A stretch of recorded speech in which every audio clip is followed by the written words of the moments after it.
8223 email on air at 5AA.com.au and the text line 0448 08 13 95. A couple of messages coming through, people saying they're trying to ring, can't get through. It could be the lines have been pretty busy, but Doug assures me you should be able to get through now. He's left a couple of lines free so you can still get through, okay? The number to ring is 8223 0000. It is Andrew Reimer till midnight tonight. Now, last week we chatted with Brian Littley as well about the Beaumont case, but also the Kirsty Gordon, Joanne Radcliffe cases as well. And Brian, you've got something to add to the conversation we just had with Frank a moment ago too. Yeah, g'day Andrew. How are you, mate? Good. How are you going? Yeah, good. Hey, look, I'm excited to see that there is the digs happening on that site, and obviously, you know, if we can find something. I love the word that you used, like you or the phrase that you said. You know, I'm not sure that there can be closure. So, yeah. As one of the heads of the Leave a Light On Foundation, we don't use that word closure because there is no closure for those families. Thank you. Of long-term missing persons. So, yeah. But look, you know, there's a fair bit being said, and today we had the explosive revelations that there's a family link or a link by marriage. Look, I don't particularly find that explosive. I think that's almost South Australia, isn't it? If a cousin married a niece of someone else across it, I think most families have that. 1 degree of separation. Yeah.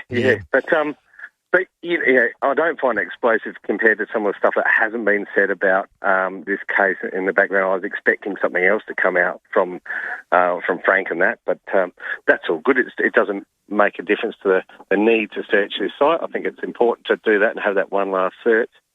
But, yeah, something that I wanted to add about the Beaumont case, and that is a bit of information that I can talk about that hasn't come out, which is that there was another witness. We talked about the lack of police, or perhaps the pressure on the police at the time and what they actually did. But it emerged in 2015 that there was another witness to the kids with a man at Collie Reserve. And I spent a lot of time with that person and got a lot of information from that person. And he was a Vietnam veteran. A few days after his what he saw there, he went off to Puckapunyal and then he went over to Vietnam and served. And when he came back, he didn't come back in a great in great shape, as you could well imagine.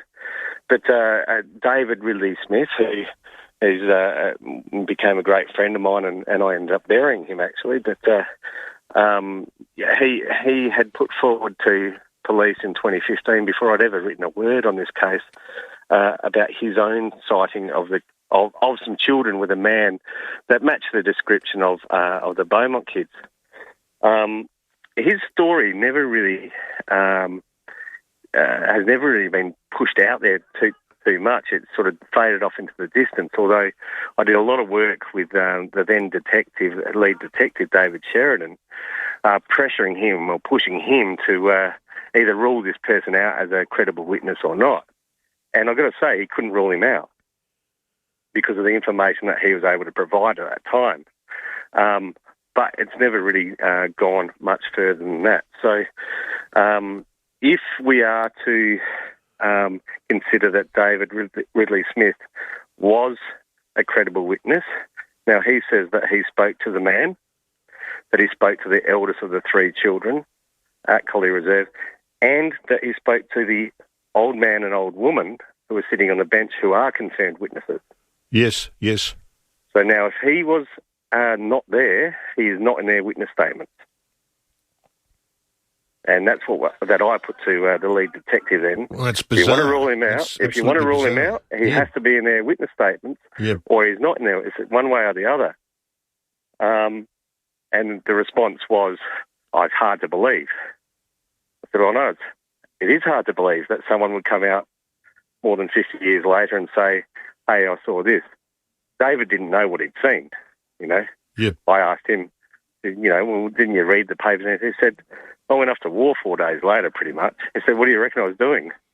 Drinking alcohol and trying to catch up with women.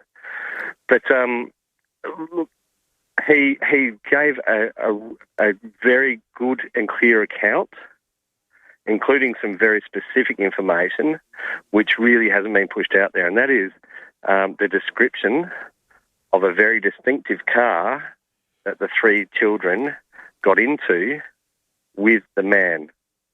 Was that the Pontiac that Frank was referring to just a moment ago? No. No. No.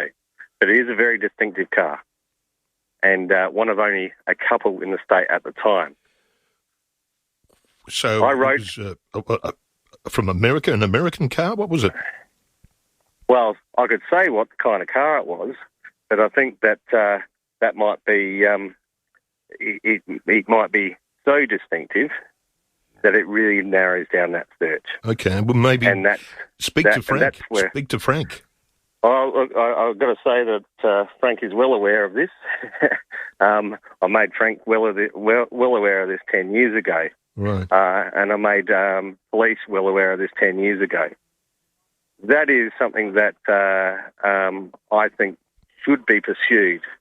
It's not saying anything about who was involved in the disposal of the bodies or killed or anything like that. So this is the movements before any of what Frank and anyone else looking at sites. This is the movements before that happened. Yeah. So I can only say, and I've tested this. I tested this witness statement thoroughly and over years and very closely with this person, and I couldn't fault him on his honesty. And there's paperwork supporting the fact that he was a very credible and honest, or his integrity was not to be questioned at that time of the abduction. So, and I tested it with police quite fiercely to rule him out as a witness. Now, he gave details of the old man and old woman that would serve to identify who they are. Yeah. And I don't know anyone in South Australia who's been on this crime, looking at this crime, that knows the identity of those two witnesses, the old man and old woman on that bench. So it backs up his story. It backs up his story and the fact that he was there. Yeah. Yeah. So I think that, that's the way of trying to test this stuff, is going, well, how can I prove you wrong, mate? And that's the way I approach things, is I'll try to prove you wrong, because it's easier to prove someone wrong than right. That's correct. But maybe now's the time to revisit Frank with this information and see where it goes. Absolutely, yeah. I do work with Frank and Bill Hayes.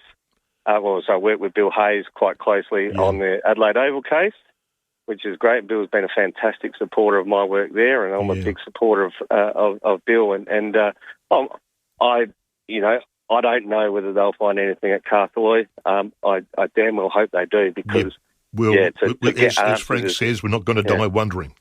No, that's right, and I applaud them for doing it, because one way or another we'll find out. We'll know. But I get the feeling it's just going to pose more questions, and it will rule out Carthalloy, which will put people's minds at ease, I guess, to a certain extent. But it just then broadens the speculation about where the remains of the Beaumont children could be. Yep. Yeah. Now, I know you're tight for time, but if I can get one more minute of your time. Yep. Latest thing in my own investigation, or our investigation with my team on the Adelaide Oval case, is I presented to the Victor Harbour Police Station last week to ask for an update on material I provided via them to Major Crime in that case, evidence material, which I had receipts for, field receipts to have returned, only to be told that those items were destroyed on May 7 of last year, which is very disappointing, given I had property receipts for that. I wasn't contacted. And when I say it's very disappointing, it's, South Australian Police will be getting a legal note with regards to the destruction of that material on my property. I've moved to make sure that a hat, which is described by Anthony Kilmartin, he's just messaged me actually going, that is absolutely the hat. I've moved to make sure that that's secure, and I have been. Because you told me last week you were going to get that hat back. Well, look, if South Australian Major Crime want to hold on to the hat as evidence, that's fantastic, because that'll solve the crime, won't it?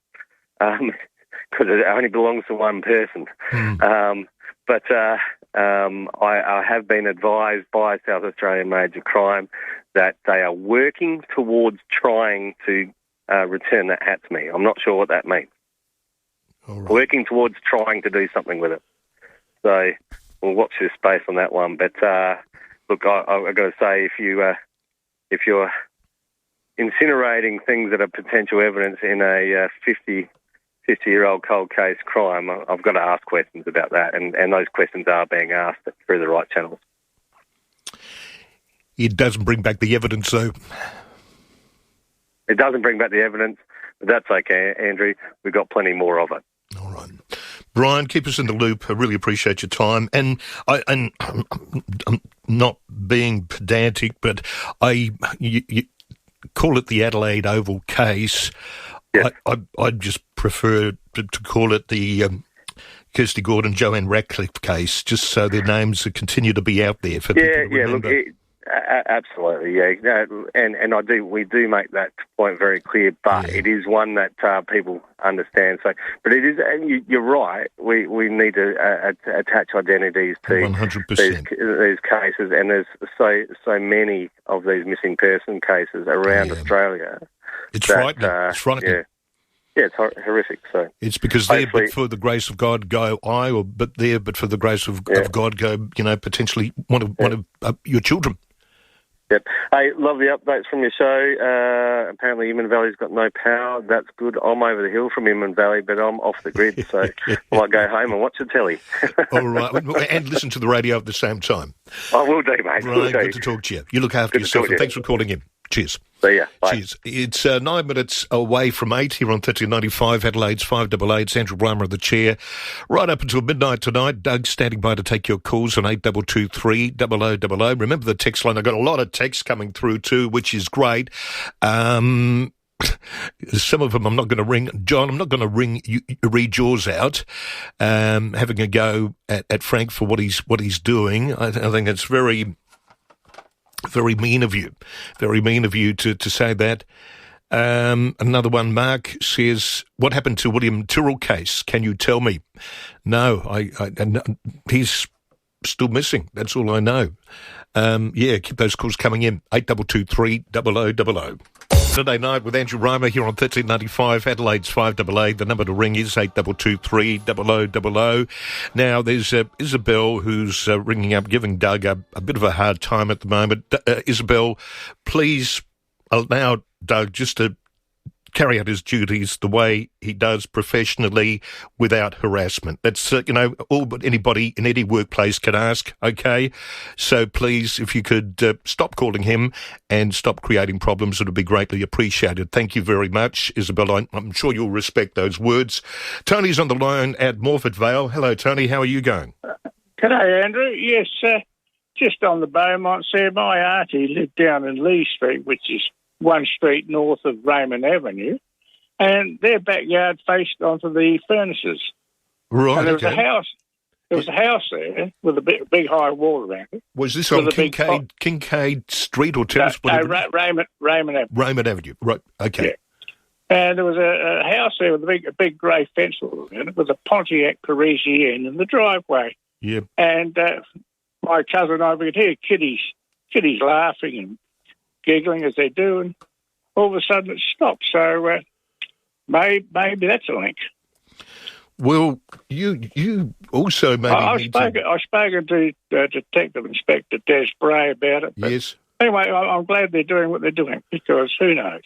Yeah, well, that's exactly right, and we can only hope. And if you believe in the power of prayer, then I suggest you do the prayer as well. And it just so again, getting back to that word closure, I don't like using that word closure because I don't believe the family, the relatives, a lot of people get closure when there is a body found or something like that. I think the pain will go on forever and ever, and the memory will go on forever and ever as well. Thing is, Andrew, that why would you bury a body when you've got two furnaces that generate 7,000 degrees of heat to build aluminium? So, and that hasn't gone unnoticed by many people as well. In fact, I was speaking to a cameraman from Channel 7, Steve, earlier today when I went to just say good day to Frank and offer my support, and he pretty much said exactly the same thing, and he's not the first person to say that either. Yeah.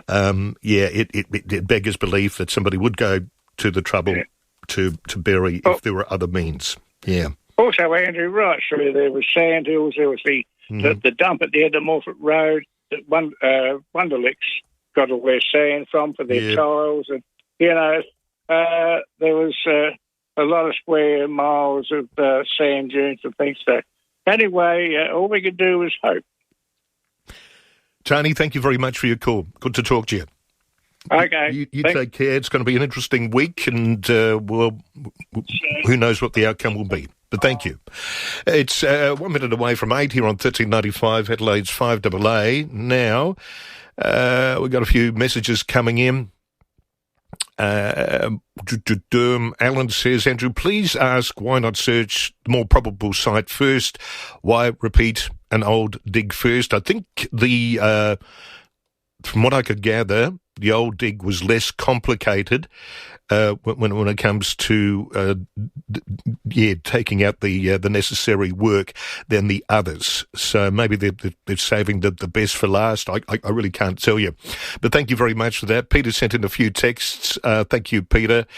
Christine at Christine says, good on Frank for doing this to settle it. I remember the image of the man as a kid at a fete being followed, and my mum said, stop looking at him.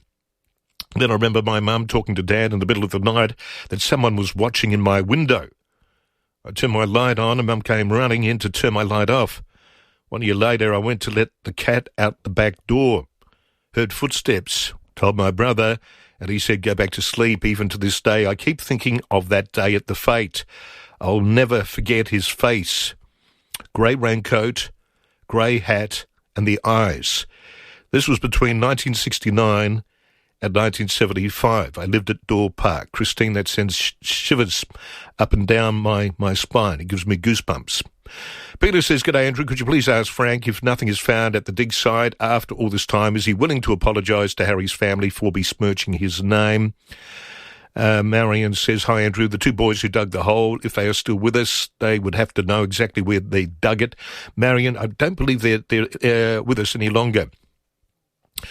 B from Henley Beach says, hey Andrew, would you be able to ask Frank if anything was investigated about the little girl's purse seen at Mr. P's house? Thank you.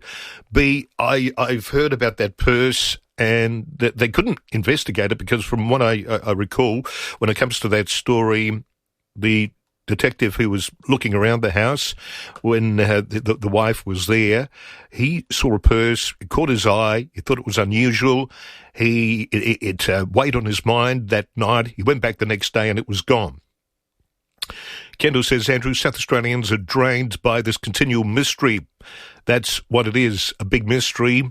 A former police officer, now retired, told me, others 12 months ago, the longer this goes on, no remains being found, the less chance of anything developing. Matthew Pantelis said it this morning, are we further away from the mystery getting solved now, 60 years on? Why wasn't this thoroughly investigated 55 years ago? Matthew Pantelis is possibly right. Kendall, yeah, but it's so easy to go back and judge in retrospect. But you take into consideration the amount of intelligence that was around, the things like that didn't really happen here in South Australia. Yeah, we've been hearing there were pedophiles around the place at the time, but you didn't hear about them. People didn't talk about them. It was, to all intents and purposes, still a very innocent age.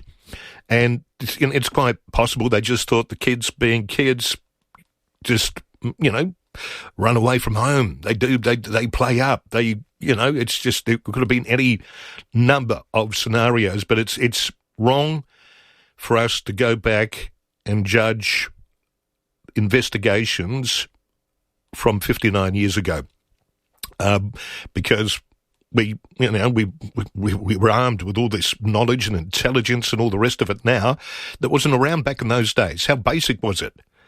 It was very basic, to say the least. Kendall says, Andrew, were there any unoccupied properties near the Castalloy building 60 years ago? Did police check those? Well, I believe they checked a whole lot of buildings. Adam says, Andrew, no answer again. Speak another day. I don't know why there's no answer, Adam. Maybe try another line and see if you get through, okay? And Alan says, how could Frank vote for a bill he didn't read? How many times has that happened? All right. 8223 0000 is my number. The text line 0448 08 1395.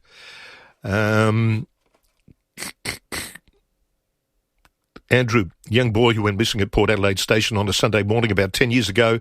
I don't think he's been found yet. Thanks, Peter A. And Dean says, hello, Andrew. A while back, didn't we have a Chinese naval ship enter Sydney Harbour and load up with baby formula? China has a huge army, navy and air force. These forces have a use-by date. China has now allowed families 2 children. This will cause greater demand on resources. Australia, as we know it, could change overnight. Yes, it could well do. Christine says, please feel free to pass my previous text on to Frank. And finally, Greg says, hi, Andrew. A friend of ours had her 2-year-old daughter taken from her bedroom through the window about 40 years ago, but it had a happy ending. Whoever did it left the child on the doorstep 20 minutes later. Greg, again, there's a story that sends shivers up and down my spine. And Andrew C. says, Harry Phipps was a member of the establishment. Were police directed away from scrutiny? The establishment was an insidious fraternity. Thank you, Andrew. All right. The text line is 0448 08 1395. A lot of questions. I'm not sure how many answers. There's no better time to make an Alfa Romeo yours with the Rosso Days event now on. For a limited time, take advantage of up to $6,000 off a select range of vehicles. Experience the classic Italian style, dynamic and daring details, and elegant designs at your local retailer today. Sale event ends March 31st. Exclusions apply. Search Alfa Romeo Rosso Days for more. Authorised by the Australian Government, Canberra. Building a successful career starts with the right foundation. For expert workplace advice on pay and entitlements for building and construction workers, visit www.fairwork.gov.au/building. Posca Hydrate is the OG sports drink that hydrates like a champion. You're a champion? A legendary drink for legends to drink. Posca Hydrate, available now at OTR stores, online at Amazon and poscahydrate.com.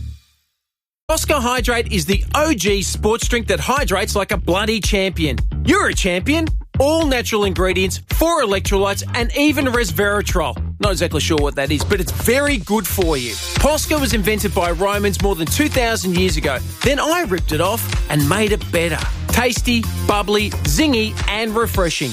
A legendary drink for legends to drink. Posca Hydrate, available now at OTR stores, online at Amazon and poscahydrate.com. SA's biggest cover-up has just been uncovered. Who's at the centre of it?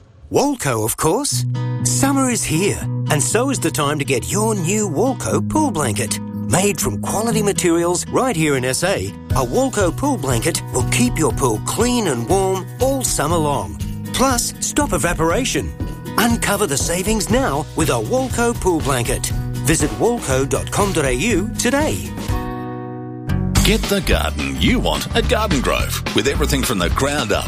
Plants and instant lawn, mulches, soils and bark, landscape and building materials, hardware, pavers and more. There's a playground for the kids while you enjoy coffee or lunch in the cafe. Garden Grove, Golden Grove Road, Golden Grove. Open 7 days. Phone 8251 1111 for delivery to your area. Garden Grove, the garden that I want. Paint Professionals turned the job around so quickly from the initial quotation straight through to completion.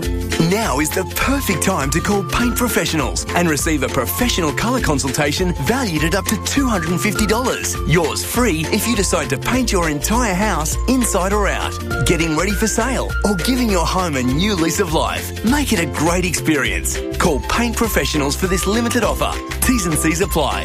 paintprofessionals.com.au. The Fiveaa Player app lets you listen to all your favourite Fiveaa shows wherever you go. This is Andrew Reimer. 27 degrees the temperature out there, and we're looking at a top tomorrow of 26 degrees, slight chance of a shower in the early morning, mostly sunny day though, getting down to 19 overnight. Monday will be 28, cloud clearing. Tuesday 34 and sunny. Wednesday 31, mostly sunny. Thursday will be 29 and mostly sunny. Friday will be sunny and 27. And then on Saturday, the 1st of March, it'll be mostly sunny as well with a top of 27. Just a reminder, today is National Margarita Day. It's also National Walk the Dog Day. And it was also on this day in history, back in the 90s, around about 97, they cloned Dolly the sheep. Do you remember that? If you were going to clone somebody or an animal, what would you clone? You tell me, will you? 8223 0000 is the number. B says, sorry to bug you again, Andrew. Just a quick question. I've seen the words Mulligan report. Has that got anything to do with the Beaumont children? Yes, that is part of the content of the Mulligan report, as far as I'm aware. Thank you very much, B, and you're not bugging me.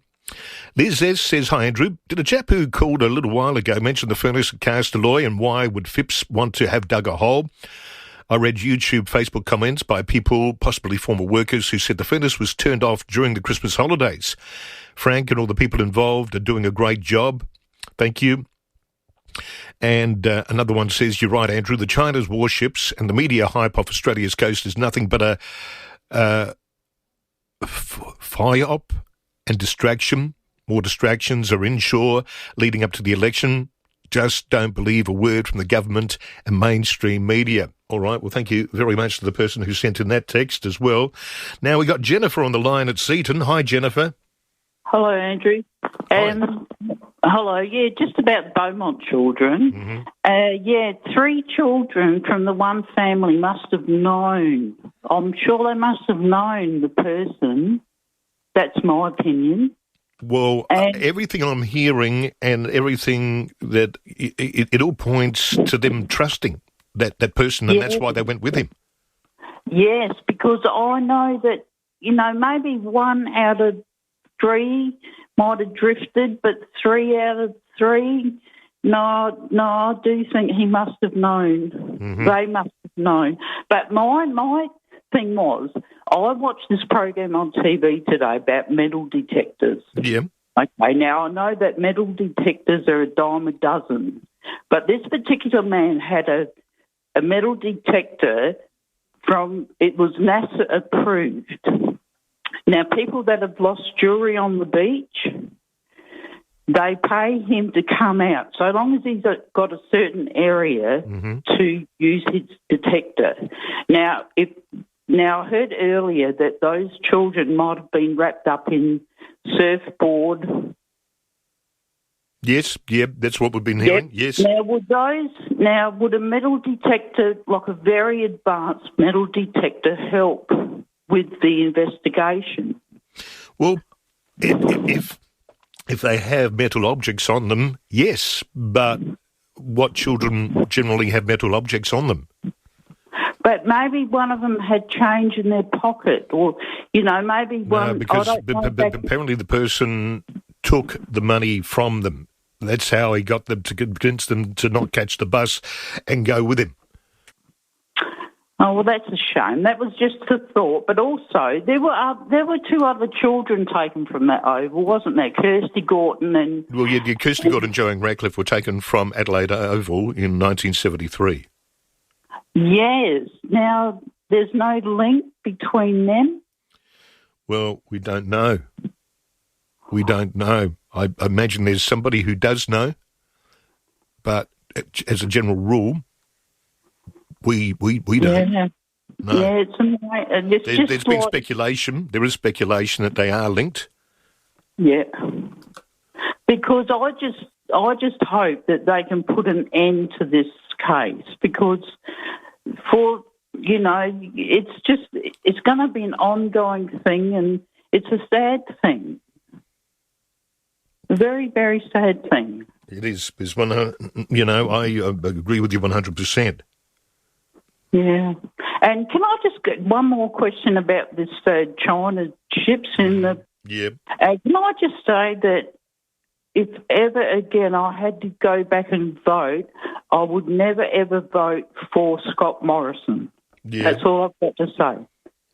Well, the good thing is you'll never have to. Yeah, thank God for that. All right. Thank you, Jennifer. Okay, thank you, Andrew. That's we're always wiser in retrospect, aren't we? 22 minutes after 8. Peter at Marsden. Hi, Peter.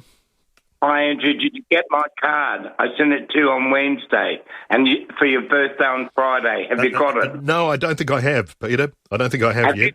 Have you got a box here? I spoke to Blake last night, and he turned 23 on the 10th of February. Oh, right. Happy birthday. Yeah. Yeah, but the pigeonhole. Have you got a pigeonhole? Yes, I've got a pigeonhole. Well, it should be in your pigeonhole. Check it, the card. Well, I did check, and I didn't see it there, but I'll have another look later, all right, Peter? Thank you very much. Well, yeah, before I get on to the reason I rang, how about you, me, Mark and Frank having coffee at Unley on Friday, and I've got some riveting information for Frank, which I can't say to you on air tonight. Yeah, I'm actually flat out on Friday, Peter. It's your birthday, Andrew. Yes, and I'm very busy on my birthday. Well, what about Saturday morning at Feed on Jetty Road? Get Frank to come down there and I'll buy you all a coffee. Saturday mornings, everybody knows I wash my hair. Well, what about Thursday afternoon at Unley? Thursday afternoons, everybody knows I trim the hairs of my nose. All right. Now, I'll get back onto the topic, all right? All right. Now, I want to congratulate Frank what he's done. I don't think they're going to find anything, but I do know a bit of information which I've given to Doug, and he's passing it on to Frank, and I've given Frank permission to ring me on Monday because I went past there, as you know from my text to you on Facebook, at 10:15 there was no activity there at Maringi Avenue. Well, I went past a little bit later on and there was definitely a lot of activity. So that's the first thing. The second thing is I don't know what to make of Penny Wong and Anthony. He's come over to Adelaide with Peter Malinauskas, who's God here in Adelaide, South Australia, our Premier, and he's promised $2.3 billion to get us out of the pole in Whyalla. Yeah. Now, Penny Wong, I don't understand. Can you briefly describe what she's doing at the moment, Ms. Wong? Well, I couldn't tell you what she's doing right now. I imagine she's probably just finished dinner and is putting the baby to sleep or something like that. I thought she was overseas. Well, I don't know what she's doing. Well, I have to be careful. Now, the other thing too, I'm doing a Heather tonight. Hello, Heather from Pennington. I'm going off on, tangents. I was told by someone, no names, that a former producer at 5AA who worked there for 30 years, and you know who this is now working with Jane Stinson at Marion Road, Clinton. Is that correct? Well, everybody knows that's where Tammy's gone. Well, I didn't know. She made no bones about it, no secret about it whatsoever. Well, I volunteered for Jane, as you know. I've done letterbox drop-off. Yeah. I've promoted her at the Black Forest Primary School in 2022. And what does Tammy look like, Andrew? If I went in there, I would have no idea. Well, I don't know. Tammy looks like Tammy. Is she my age or older or younger? No, she's younger. She's a lot younger. Oh, well, all right. So would she be available to have a drink at the Highway Inn across the road? I think she's married with a child. Well, that doesn't stop people from having drinks, Andrew. Well, it might stop Tammy. All right. Well, I just wanted to say, and you know, maybe the temptation would be too great when she meets you, Peter.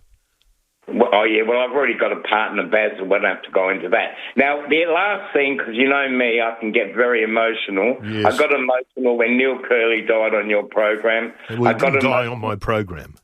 Well, on your program, I got emotional. Yep. Sister Janet Mead passed away, and you were doing, I think it was Australia Day, public holiday. You were on. Yeah. And I cried because she's got me in my place in Marston. And I also cried when, who was the other one? Jack Odie died in 1994, the mercurial Sturt coach. And if Sturt win the premiership this year and Carlton go top for the first time in 30 years, I'll cry for that too.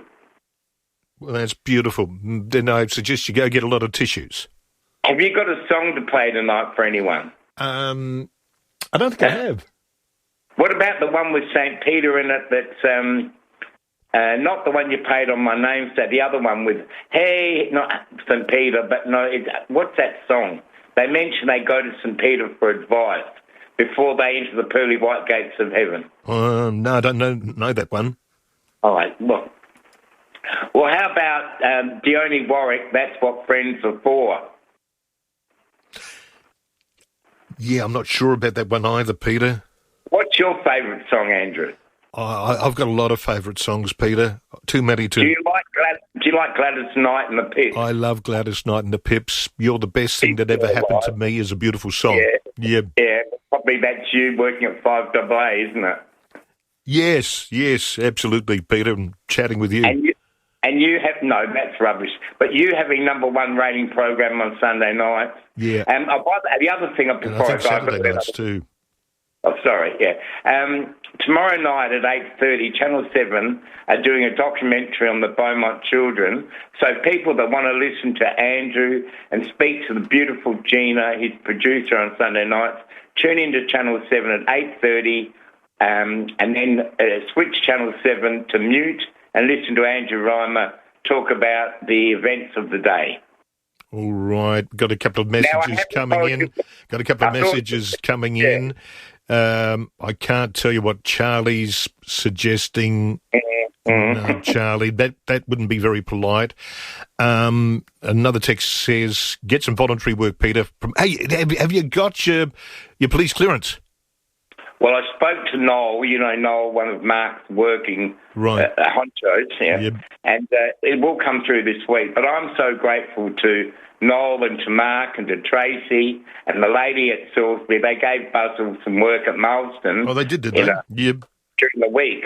And now he's on the books, Well, that's... So without Mark Ferdinand and also when I'm feeling lonely, which is 90% of the time, after getting out of Glenelg and having coffee and blah, blah, blah, I come home and I think about Mark and Tracy and Albie and all the beautiful people that Mark has helped in his long career of 35 years with that company. Yeah. Well, he started the company. Yeah, he started with nothing and now he's a multi-millionaire. And you never get anything without hard work, as you know, Andrew. Well, I've worked hard all my life and I haven't got anything, so what are you talking about? Well, I worked hard at CBC and I got ducks at the college and I got nothing either. Yeah, when did you get ducks? 50 years ago, Yeah. What year was that? 1975, the year that John Kerr dismissed Whitlam. Right. Yeah. Now, the other thing too, Andrew, have you made up your mind who you're going to vote for? Don't divulge it. I have already. I'm not going to say who I'm voting for. But I'll say it's going to be a very close... Oh, yeah, the other thing too. I was sitting at stop 21B Anzac Highway in Glenelg North, which is near Sturt Street. You know Sturt Street, Glenelg North? Yes, I do know Sturt Street, Glenelg North. Right near Dan Murphy's and the Watermark. And there comes this huge truck. It was Nicole Flint's promotional van. Yep. And Nicole Flint was seen shopping at Glenelg this morning at Coles. Now, she's going to make a stoic bid to oust Louise Miller out of Boothby, but having known both women, I find it hard to separate them. Yeah. But I don't live there. As you know, I live in Adelaide now with Steve Gorgianis, so, Yeah. Well, we're going to have to see who Who wins? What happens, aren't we? I'm predicting Nicole will win the seat back. All right. Now, another text says you said Sturt will go top last year too, and the year before that. Well, Andrew, we won 13 in a row, and then we imploded against Centrals and against the beautiful Glenelg Tigers. And this year we've got the first game at Noarlunga in 5 weeks, and I'll be down there. Peter Darley, former South Adelaide champion, and goes to Bocelli's every Saturday for coffee. I couldn't make it there this morning because I had a hectic social calendar at Glenelg. He will be having lunch with me on the 29th of March at Noarlunga, yeah. And that will be the 60th anniversary of me going to the SANFL. My first game in 1965, and I've already told you this, South Adelaide 17 goals to 104, Sturt 10-19, 79. That game got me hooked on football, and 60 years later, I'm still Sturt's most passionate supporter. Peter, you have a lovely evening, all right? And thank you so much for your call. Andrew, and you too tomorrow. I will. Thank you very much. Yes, it's 27 minutes to 9. 8223 0000, the number. Dean texted saying, Andrew, during the Second World War, didn't Australia have the Darwin line where everyone was going to retreat to? Would our government tell us if the Chinese were coming? Mr. Albanese has offended the Chinese government on several occasions, as has Ms. Wong. Yeah, we did. We had the Darwin line. We were going to give everything up, as far as North is concerned, up to the Darwin line, and then draw the line in the sand. Got another text. Try ground-penetrating radar at the Glenelg Equestrian Centre, which was home to hundreds of migrants and children in its hostile days, and since being removed was just grassed over. That would be interesting to see what you'd find there. Thank you very much for your text. The text 0448 08 13 95. And what do we got here? Oh, Peter, you could dribble anyone to sleep. Needs more than tissues. Needs a job. That's from Mark at Para Hills. Andrew says, hi, Andrew, how dare 5AA not tell Peter where Tammy has gone? Maybe at 10:15am, this workers are having a smoke on Moringi Avenue. Thank you. Another one says, callers need to be respectful when they call in with their information. Ask Peter if his high school had a secret men's club. There are plenty of ducks around Adelaide. I'm not sure what that means, but thank you very much. And another one says, and to finish off, pity there weren't men like Frank Pangello and his team back when this happened, or maybe they were. But thanks, Andrew. Love the show. Thank you very much, B, for your messages as well. Keep those calls coming in on 8223 0000. On 1395, Adelaide's 5AA.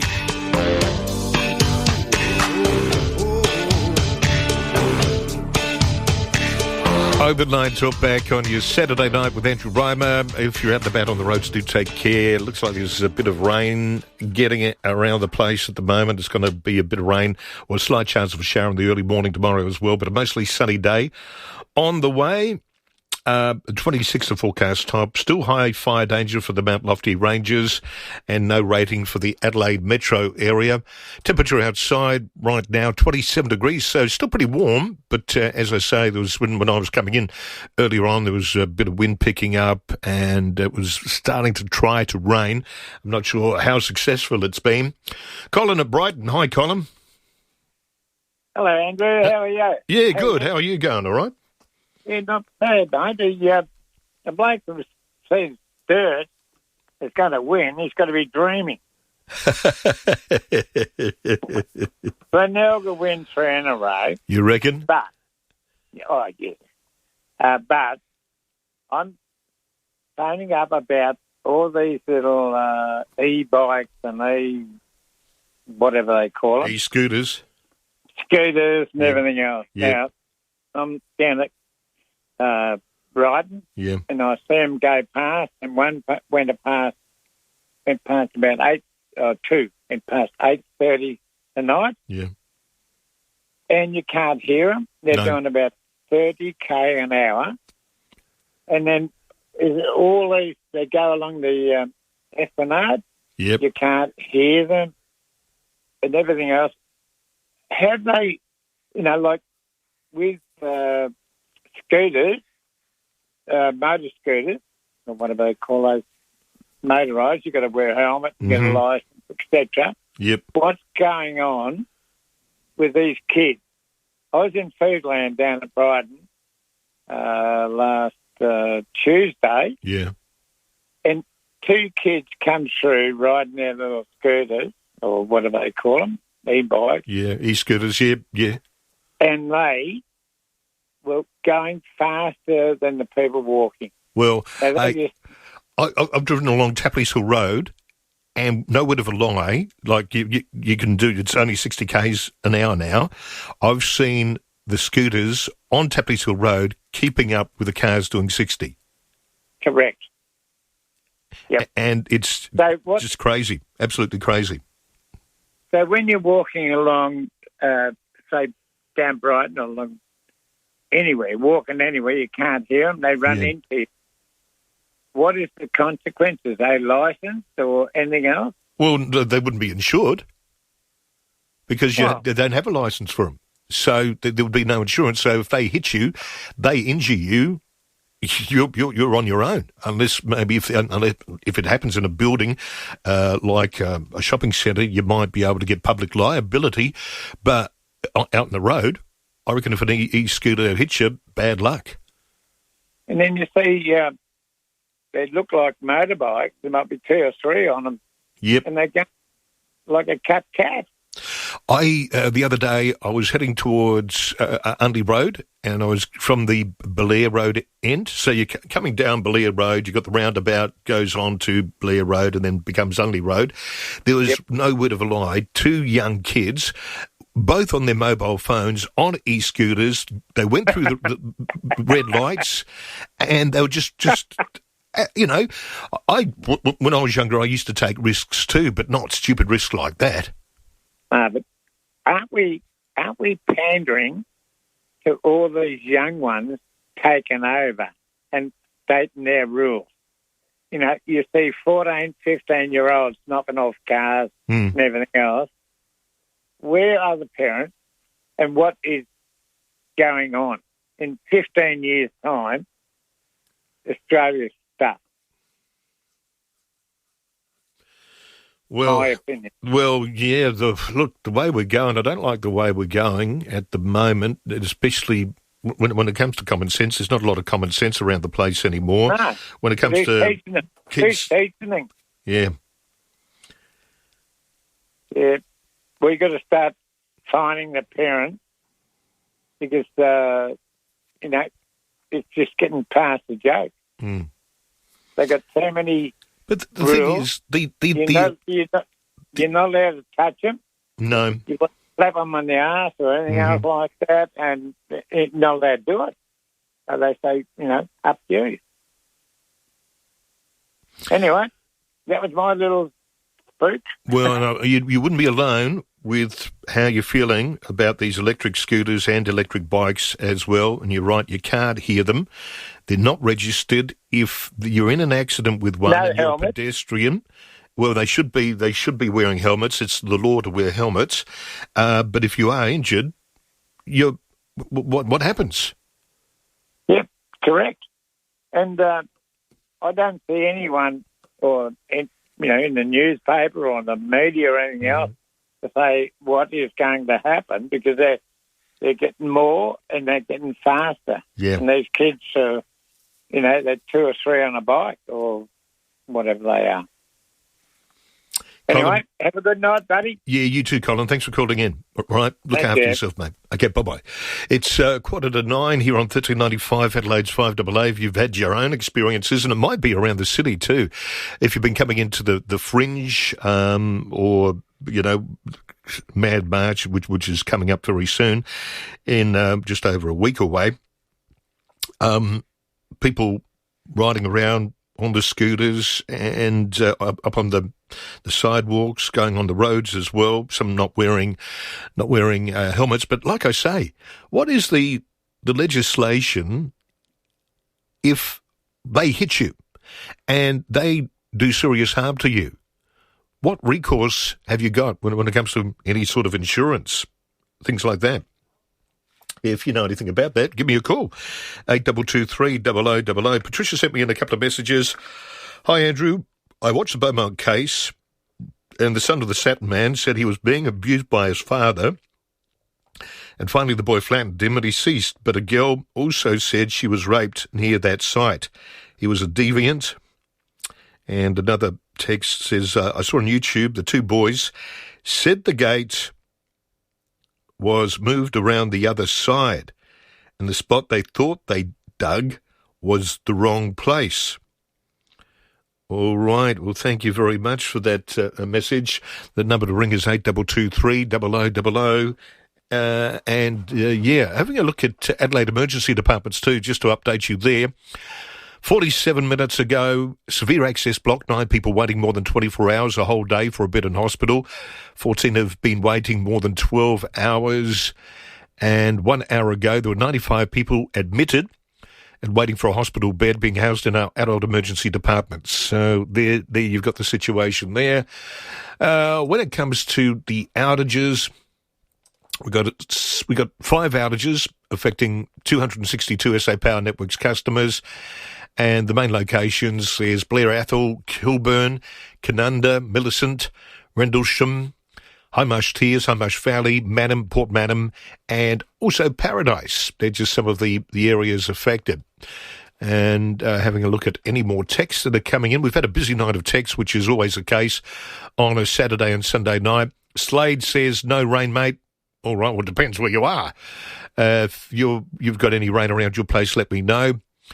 All right, the text line 0448 08 1395.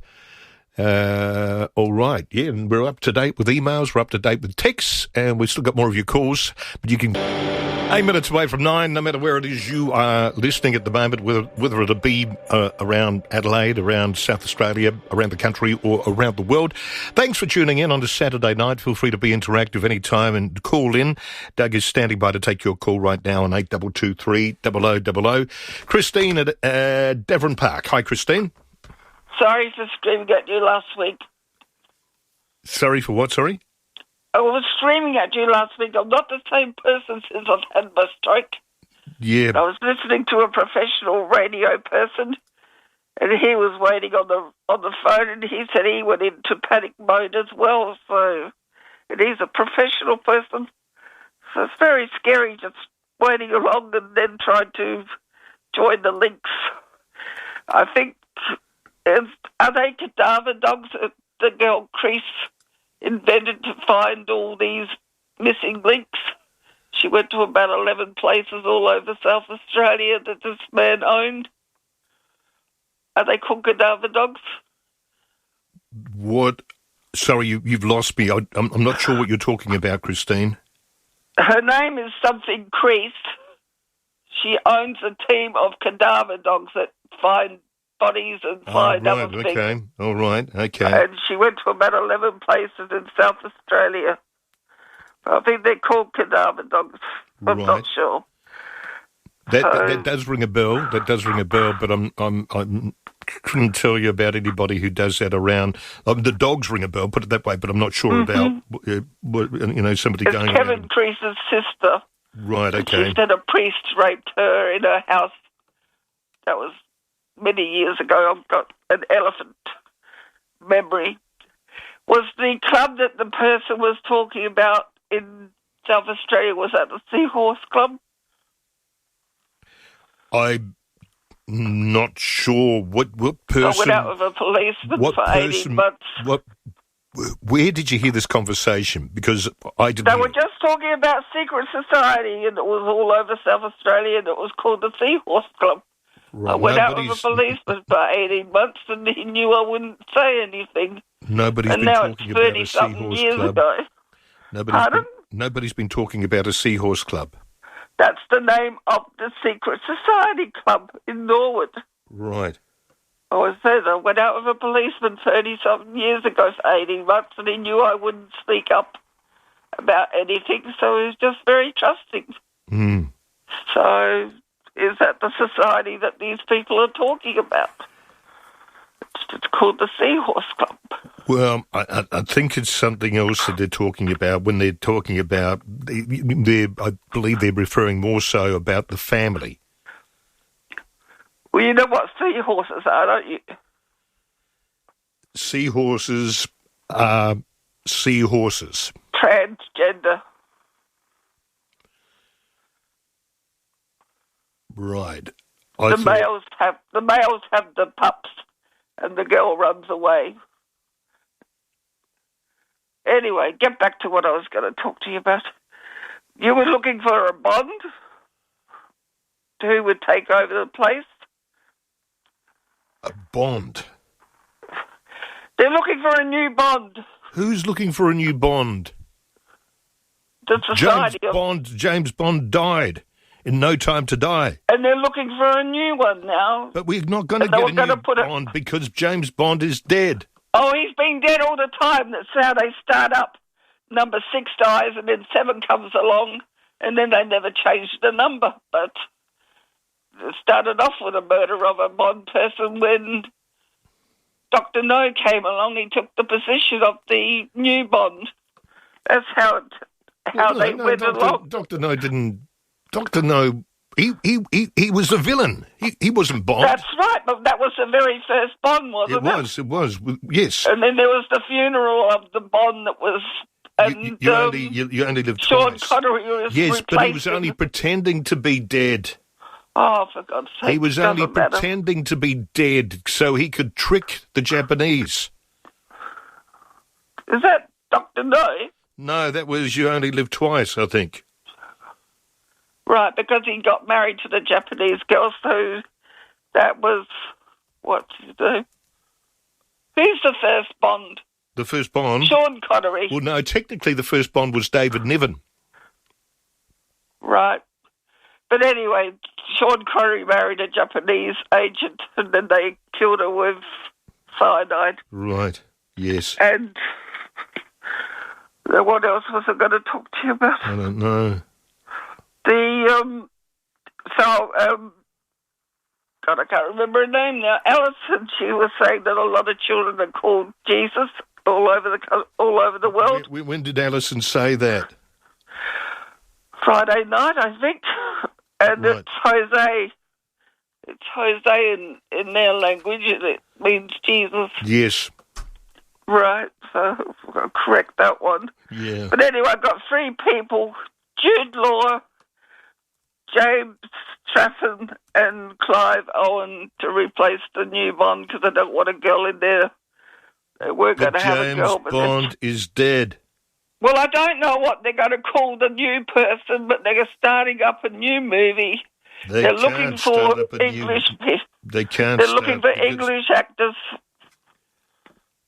Right. Can you listen to... Oh, God, what's his name now? I don't know. What's the minister from England that was on the interview the other day? A minister from England. Alexander Downer. Oh, right. Can you listen to what he says? What does Alexander Downer... Alexander Downer he was an Australian foreign minister. And a very good one. And a very good one. Minister. Wasn't he a prime minister or a premier or something? No, he was the Australian foreign minister during the Howard years. Well, anyway, he said something terrible because he wants every country's rubbish said here. Right.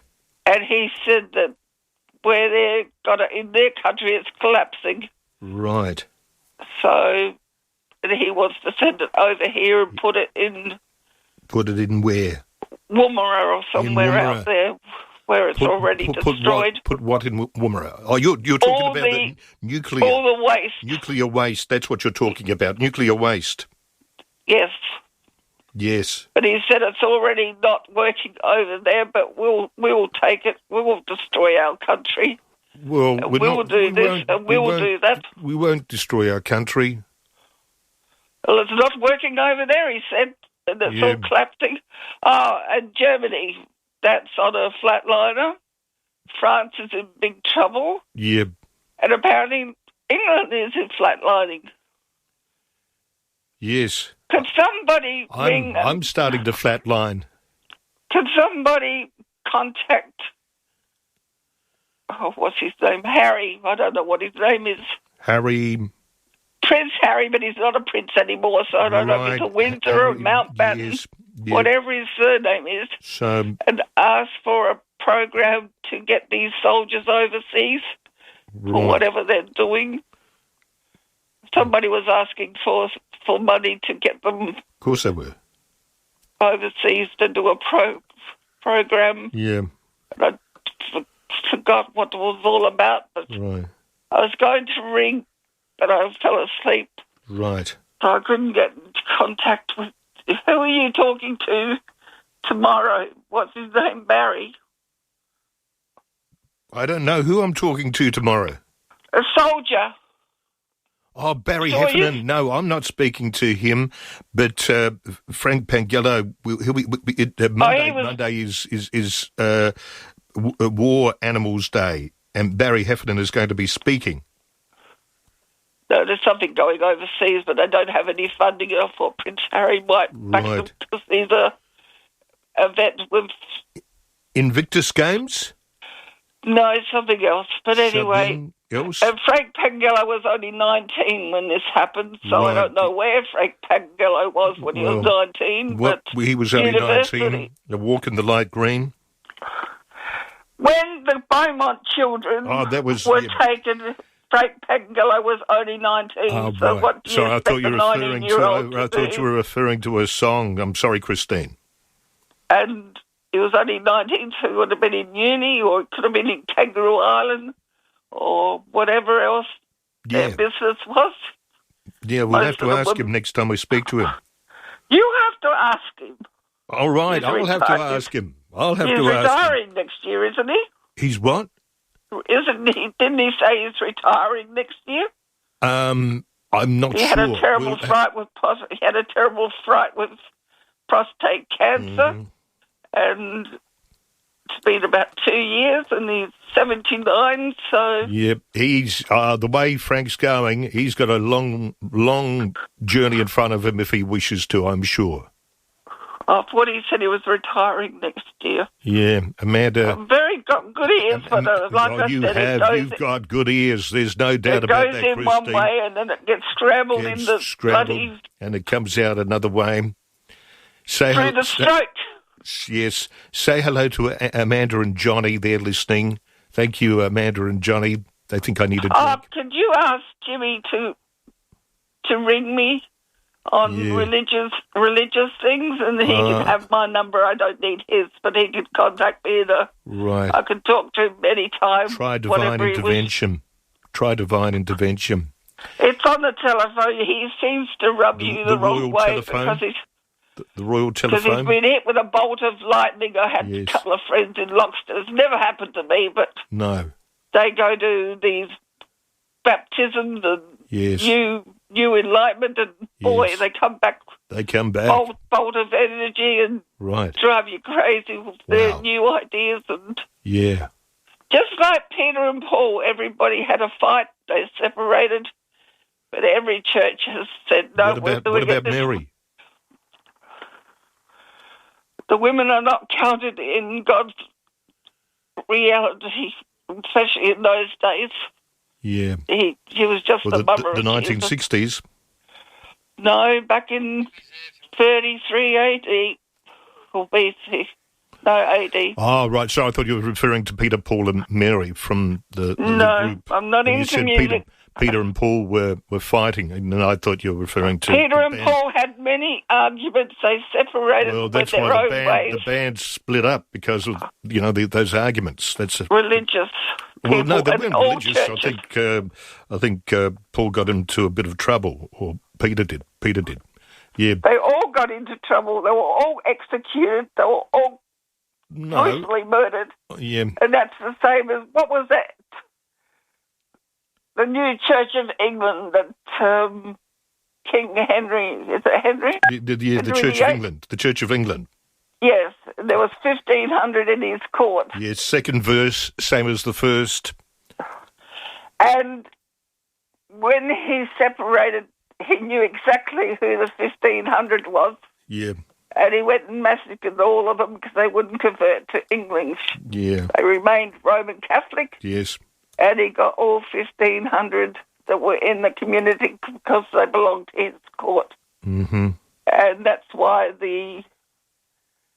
that bombing came up with, what was his, Guy Fawkes. Guy Fawkes. Yep, his mother was brutally murdered, and so he went and tried to kill King Henry, but it failed. I think he was trying to kill politicians. He wanted to blow up Parliament. That's what he wanted to do, Guy Fawkes. And who's the head of Parliament?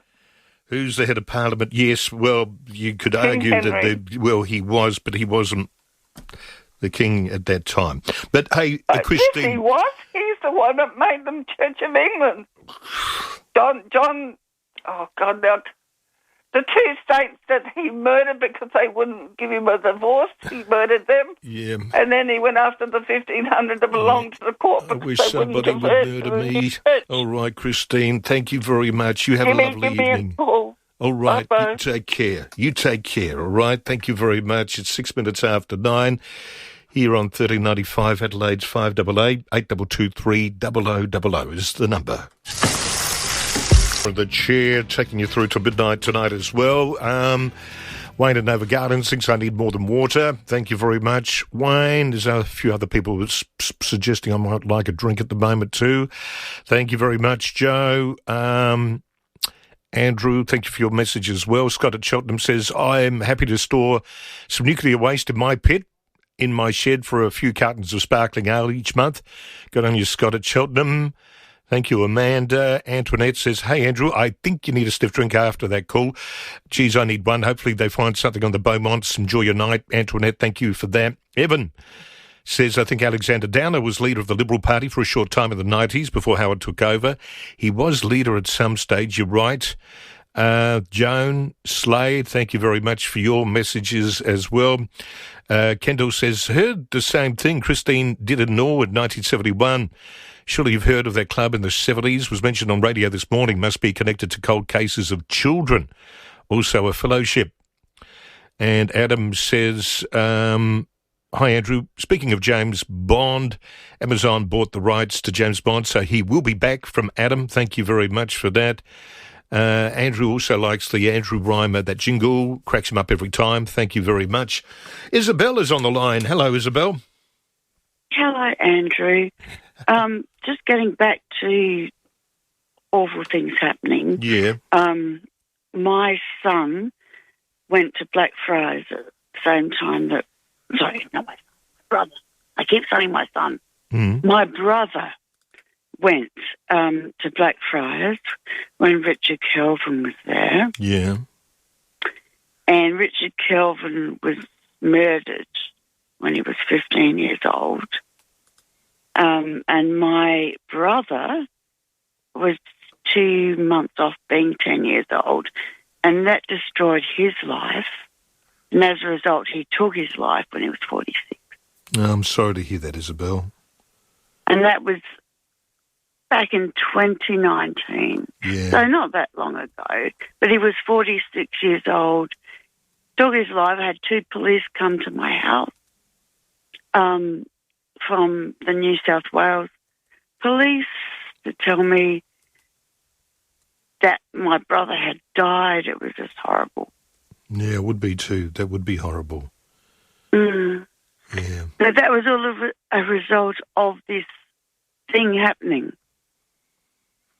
And I feel so sorry for Rob Kelvin, the father of Richard Kelvin, who lost his little boy. Yeah. Just so sad. It is. It's a horrible, horrible chapter in our history. It really is. It really is. And yeah. There's no words. It'd just be... Exactly. You just don't know what to say, do you? It's just horrible. Yeah. But have you gotten support since your brother's passing? Oh, not really. Not really. No. What stopped you? What stopped you getting support? I just sort of dealt with it on my own. How do you think you're going on your own? It's hard. And the way he took his life was horrible too. But I won't say that on air because it was a horrible, horrible way he took his life. Well, Isabel, we're not going to talk about that. But thank you. All right, you look after yourself, Isabel. Thank you very much. All right, and I thank you for your call. And of course, remember there are organisations out there, Lifeline, Beyond Blue. If you are struggling with your own mental health or you're struggling full stop with life, there are those organisations you can reach out to. It's 40 minutes. Open line talk back on your Saturday nights, 3095 Adelaide's 5AA. Kay sent in a message saying, "Hi Andrew, can you say hi to John? He's a first-time listener. Laugh out loud. I'm in shock. Love you, John," she says. Is he still listening? All right, thank you very much for that. I've mentioned what you wanted me to say. Peter A. wants to have Christine on every Saturday and Sunday night. Thank you very much. All right, yeah, the interactive number's 8223 0000, and who is it? Rosie. Cheap humour is the only humour I can do. But thank you very much. Matthew at Cowandilla, how are you? I'm well, thanks, Andrew. How are you? Yeah, good, thanks. Good. Good. Just a bit of a counter to that lady that was on describing some of the things about Blackfriars. I'm an old scholar. Yeah. And Rob Kelvin was an unbelievable MC after what happened, the tragic, situation in 1983 with his son Richard. Yeah. And he had a younger son at the school. He was probably 2 years older than me. And Rob, while he was a newsreader with Kevin Crease, was MC, I think, at every function that I can recall. Yeah. From 84 to 91. He never, ever denigrated the school, or he was always very positive, upbeat, and just resolute, and a great fella. So, I didn't think she was putting down the school. I didn't think Isabel was putting down the school. She was just saying her son went there. Her brother went there as well. Yeah. Okay, that's fine. Yeah. But I'd just like to say that era, whilst it was difficult, Rob Kelvin was exemplary. Yeah, he was. And I believe he might have been a director on the school council or involved in that sort of stewardship. Yeah. And was very, very measured and good. And so, yeah, that's my recollection of that time. It wasn't the greatest, but by the same token, there was a lot of great people who went through there as well. So, forks in the road is okay, but at the same time, he was a very, very good man. I never met Rob, but I know, and we used to watch the Channel 9 News all the time and admire his strength, his resolve. Oh, unbelievable. There's no way that I could have done that myself. There's no way I would have been able to do that, but he was just incredibly resilient, stoic. Yes. Yeah. And very generous of his time. Yeah. Yes. And to the school and to the cause, and very, very good. Very good. Yeah. But like I say, Matthew, I don't think she would, I didn't hear her sort of giving Blackfriars a hard time. It was more just the fact that her brother went there and he was affected by what happened. Yeah. That's fine. That's okay. I just thought I'd, give a counter to that opinion that, as I say, Rob Kelvin was unbelievable. Yeah. 100%. Thanks, Matthew. Thanks very much. All the best. Yeah, all the best to you too, and call again, okay? Thanks. Cheers. See you, mate. Okay, bye-bye. We've got Emily on the line. Emily at Petrie Gully. Hi, Emily. Yeah, hi, Andrew. I'm really, really hoping they do find the Beaumont children. Suppose they're working there all weekend. No, they're having tomorrow off, but they're going to start again on Monday. Yeah. I used to walk past that Castelloy every day. Yeah. 5 years in Plimpton High School from about 1979. When do you start high school? When you're 12 or 13? Yeah. And I did year 12 there. Yeah, and like a woman came forward in 2018. It's on the internet, and she was a Plimpton High student in, I think it happened in 79.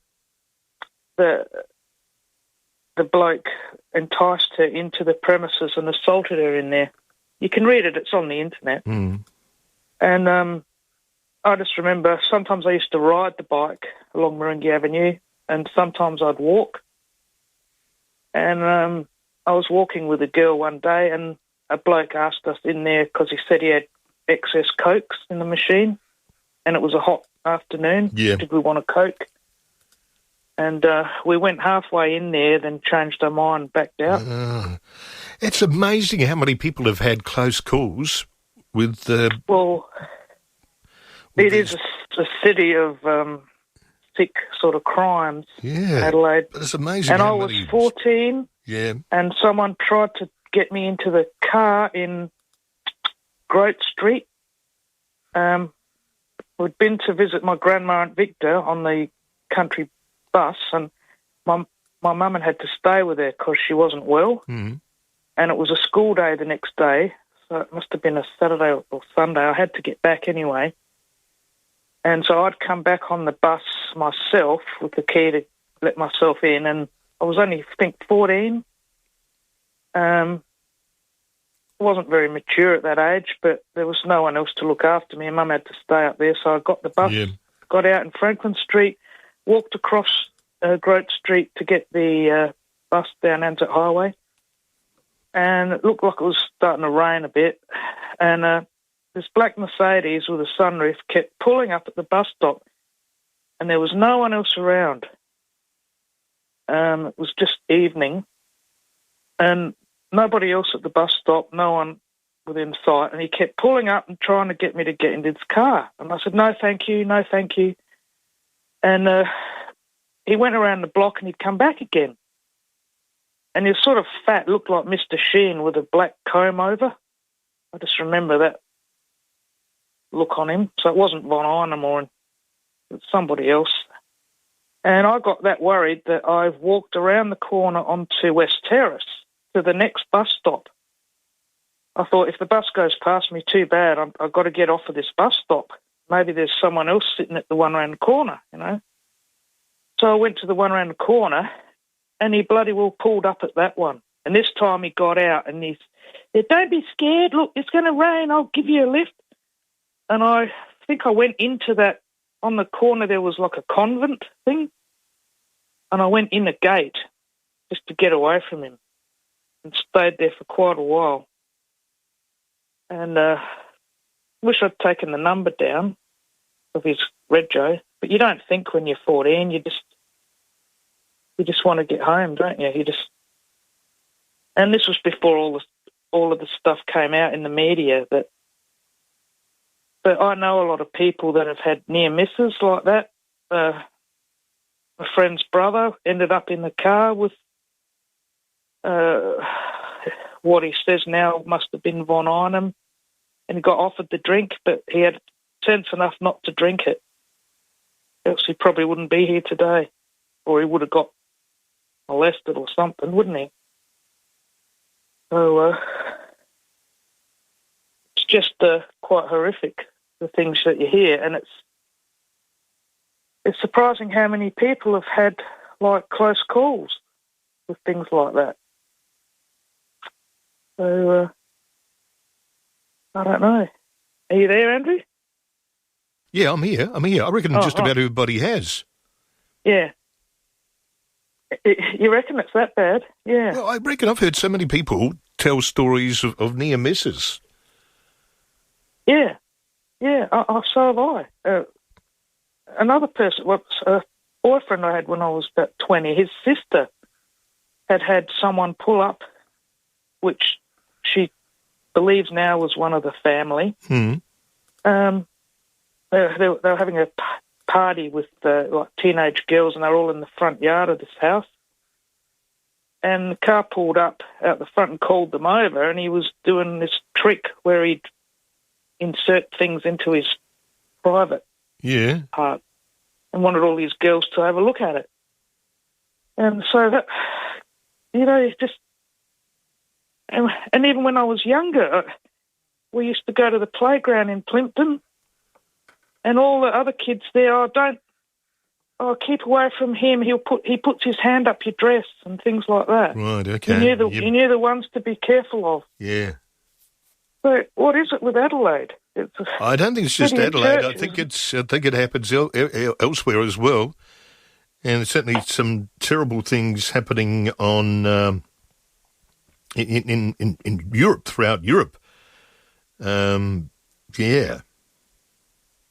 Oh no! Nowadays, there's atrocities happening all over the world, war crimes and everything.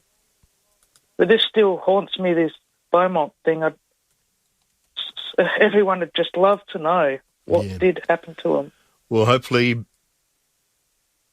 Yeah, this is the last chance to dig that site up, and that could possibly shed some light on it. Well, we'll find out this week. And we just whatever will be will be. Yeah. All right. Emily, thanks very much for your call. Good to talk to you. Okay, thanks. Bye. It's 29 minutes after 9 now. You're on 3095 Adelaide's 5AA. Keep those calls coming in. 8223 0000. Ring me, talk to me, tell me what's on your mind. If you want to talk about the topics we've already been discussing throughout the course of the evening, or anything else for that matter, feel free to get on the phones. Love to hear from you. Whether you're travelling, dreaming of, or ready... Away from 10 now, 3095 Adelaide's 5AA. I have you across Lotto Super 66 winning numbers very soon. Got a message here from Stephanie, who says someone tried to take her down at Glenelg. She was only 18 months old, down at Wrigley Reserve about the same time the Beaumont children were taken. Thank you very much, Stephanie. That's horrible. 18 months old. Sean at Ranello. Hi, Sean. How you doing? Hey, how are you? Good. How are you? I've got a little story for you. Someone thought that you were on another radio station because you got a similar voice to John Dean. Oh, right, okay. I've never been told that before, no. No. But he's got a good voice. He's got a good voice. No, well, I know the difference between both of you because I listen to both of you. So, yeah, it was quite, I thought it was quite interesting that someone thought, hey, that's Andrew Reimer. How can he be on at night and during the day? Yeah. I went, no, it's a different radio station, mate. Yeah, it is. Yeah, it's a different radio. Yeah, but John Dean retired now. Yeah, I know. But he was, when I was doing country radio, he was one of my idols, John Dean. Oh, John Dean is a legend. Yeah, 100%. Yeah. Oh, but you're a legend too. So. Well, I'm not in that same category, Sean. You're close. Well, I don't know about that. Come on, mate. You'll be right. What are you up to on a Saturday night anyway? I just got back from my sister from being in the pool. But, nice. Yeah. Well, that would have been good. It was. It was very nice, but it's still hot. So yeah. It's always handy knowing somebody with a swimming pool on a hot summer's night. Exactly right. Yeah, no, fantastic. All right, you're a legend, mate, as well, so I just wanted to say that. So. It's kind of you, Sean. No worries, mate. You take care, mate. Stay cool. Yeah, you too, mate, and have a good night. All right. Thanks, Sean. Yeah. We got John up at Port Augusta. Hello, John. Geez, you're a legend, Andrew. You know that. No, don't say that. Don't say that. You're a legend, mate. You are a legend. Yeah, all right. What's on your mind, John? Beaumont children, mate. Like the majority of Australians, they're fascinated. I was born in '68, so I grew up hearing about it and all the rest. My late dear mother used to tell me stories about it and all the rest of it. So be more than aware of stranger danger, and all the rest of it. Just be very careful and goodness knows what. So I just hope and pray they find. Yeah, it won't be closed as has been touched on because it's just so bloody terrible. Your heart bleeds. All they 9, 6 and 12, the three kids, weren't they? The 2 girls and 1 boy, weren't they, thereabouts? 9, 6 and 4, I think it was. 6 and 4. Yeah. 6 and 4, yeah. Young Grant was 4. Yeah, he I was mean, 4. you know, the heart breaks. I mean, they haven't lived. They haven't had a chance in life. They haven't had girlfriends. They haven't had boyfriends. All the rest of it. I mean, it's just so bloody. It's heartbreaking, you know, and whoever did it, whether it's Mr. Phipps or may or may not be, who knows, but whoever did it, it's a sick individual. And or individuals. Individuals, yeah, true. But you know what gets me too? The sick people that are out there that wrote to them, that gave them false hope when it comes to finding their children. There were some very cruel people who made contact with the family and, you know, suggested that they were still alive and I the rest of it, and where they might be or where they weren't and all that sort of stuff. And it was just absolutely cruel. No. To give them some hope, to have that hope taken away from them. That's right. And Mr. and Mrs. Beaumont was still alive when that was done. Certainly Mr. Beaumont was, well and truly. Yeah. And as far as we know, pretty much most of his faculties, almost right up to the end. So he never got closure. It's sad but true. But, I can vaguely remember as a kid, I was at Gallagher on holidays, in about mid-19, as I say, I was born in 68, mid to late 70s, this I won't say gentleman, but this bloke was sort of saying me, you know, like, was almost like, it's like, in a roundabout sort of way, half chatting me up. Mm-hmm. And I did the same. My dear mother had warned me about it, and and all the rest of it, and I just and lean forward and, you know, saying I've got this, I've got that, and all the rest of it, and you can come and have a look at this and come and have a look at that.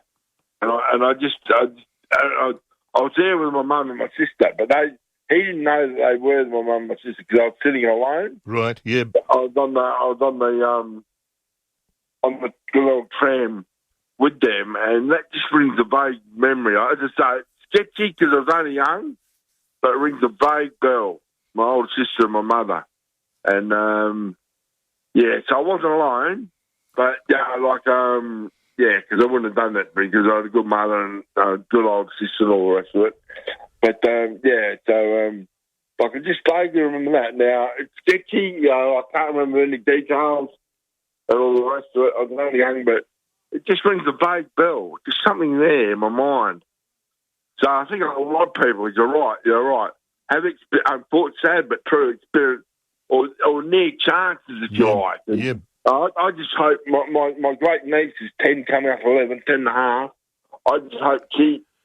you've got to make sure you educate them as much as possible, John. For sure. All right, Andrew, I'll let you go, mate. Thanks, John. You look after yourself, all right? Okay. Bye, mate. Yeah, it's 22 minutes to 10. Adelaide's 5 Adelaide's 5AA. I've got your Cross Lotto Super 66 winning numbers. I hope you got a pen and paper ready and handy. When it comes to the Cross Lotto for tonight, Division 1, no winners here in South Australia, I hate to tell you.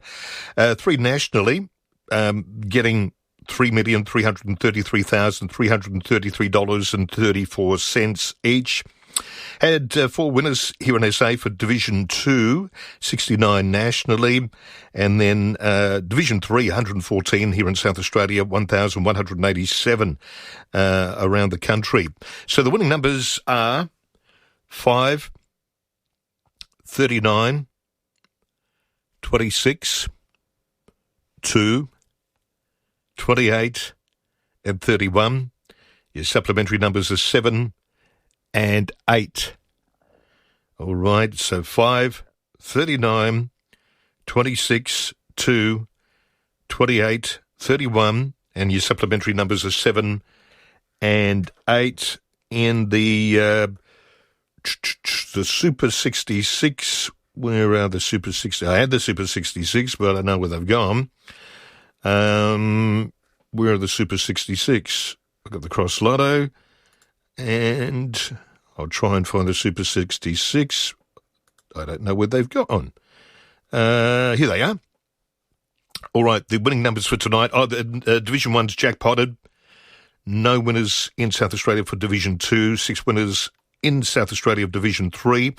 But the winning numbers in the Super 66 are 8, 5, 8, 7, 3, and 9. 8, 5, 8, 7, 3, and 9. Hope you had some luck. We've got some more texts coming in. Kendall says, Andrew, you need to encourage these callers, particularly the young man who told you about the black Mercedes in Adelaide. Tell him to contact the police.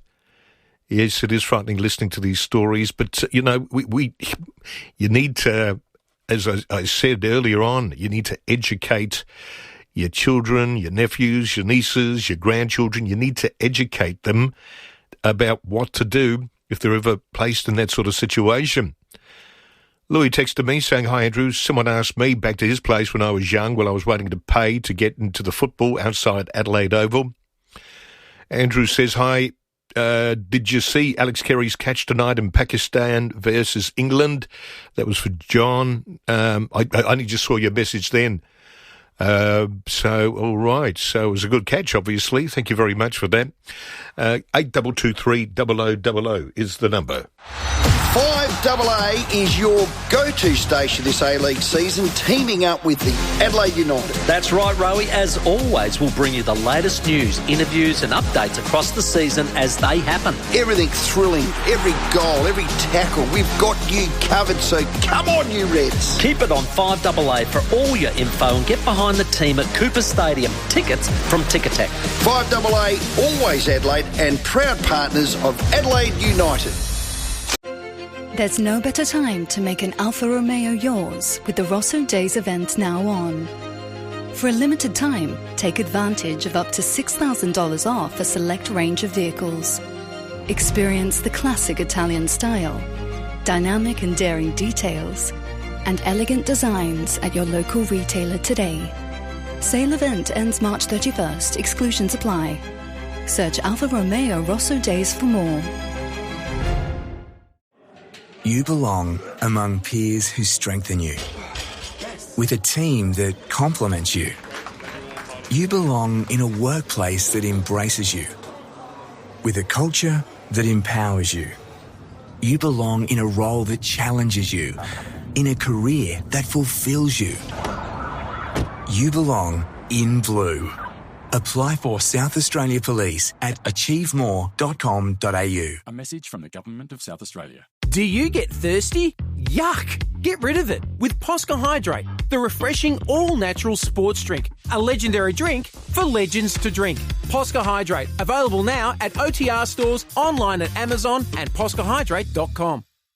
We've all got our favourites in life, and there's nothing better than a trip up the hill to the Barossa. Ancient soils, old vines, and plenty of those first-class wines. And a must-stop while you're there is my mates at Rusden Wines. So relax with a glass of my Old Faithful. It's truly the best Rusden Black Gut Shiraz. Do yourself a favour, visit the cellar door in the Barossa and make your next red a Rusden. RusdenWines.com.au.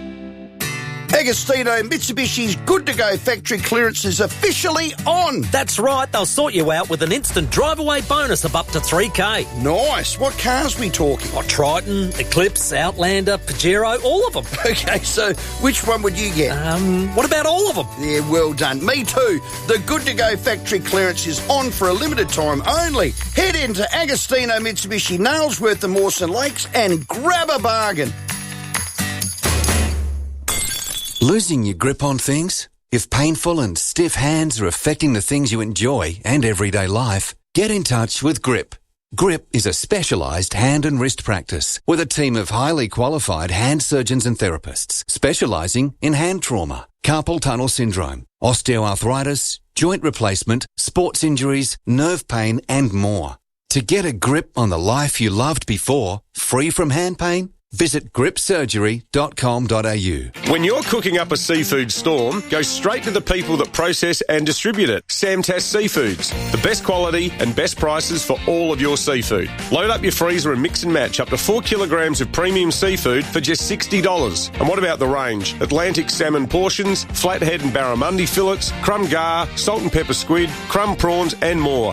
Mix and match 4 kilos for just $60. Only at Samtas Seafoods, open 7 days, Factory Direct, Richmond Road, Richmond. The Fiveaa Player app lets you listen to all your favourite Fiveaa shows wherever you go. This is Andrew Reimer. And believe it or not, we have caught up with all our commercials. I was chatting with Frank at the beginning of the program, and so I got behind one or two blocks of commercials, but it's all sorted now, and it will stay sorted right up until midnight tonight. It's 11 minutes to 10. It is a Saturday night with Andrew Reimer.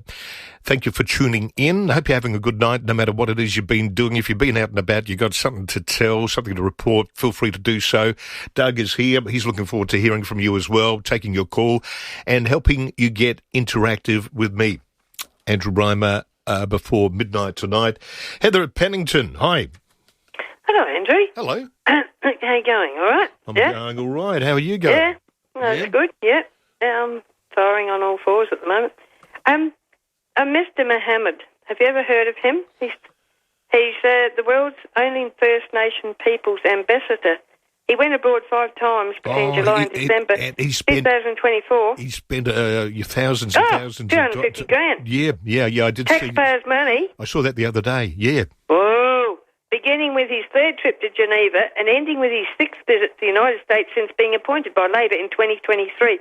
The additional spending brings the total overseas travel spent on Mr. Mohammed, for goodness me, nearly $250,000. Yeah. The average outlay per month last financial was $12,100.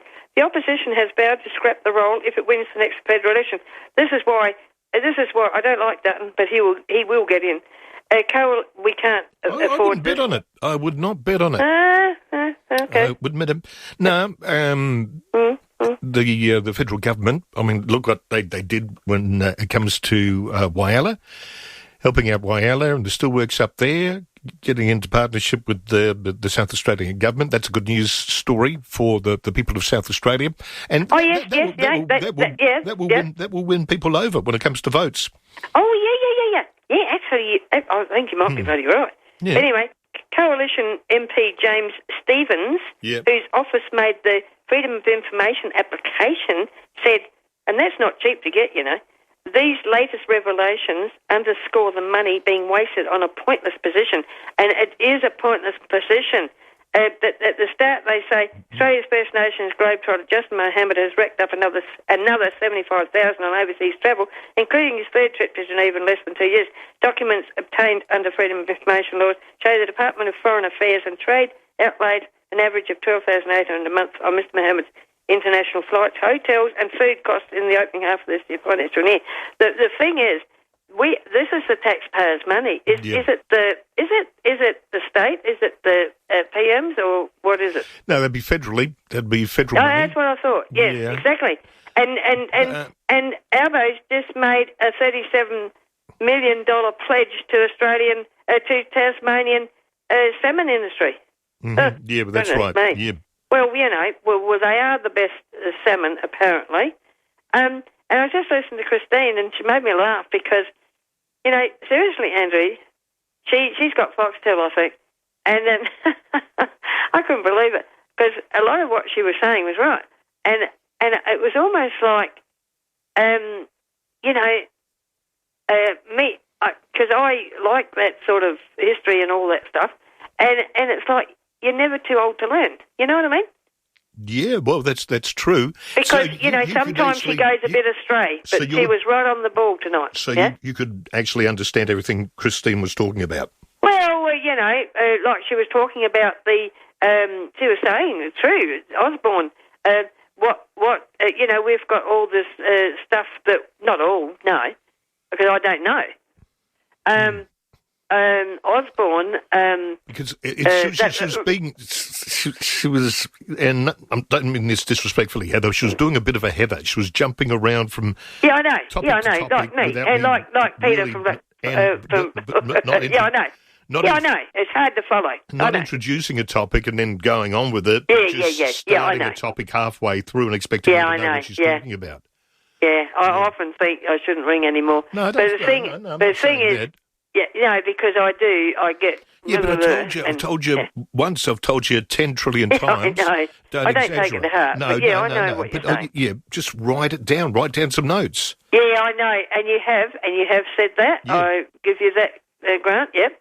No, my name's Andrew. I give you that, Grant. As in, I do.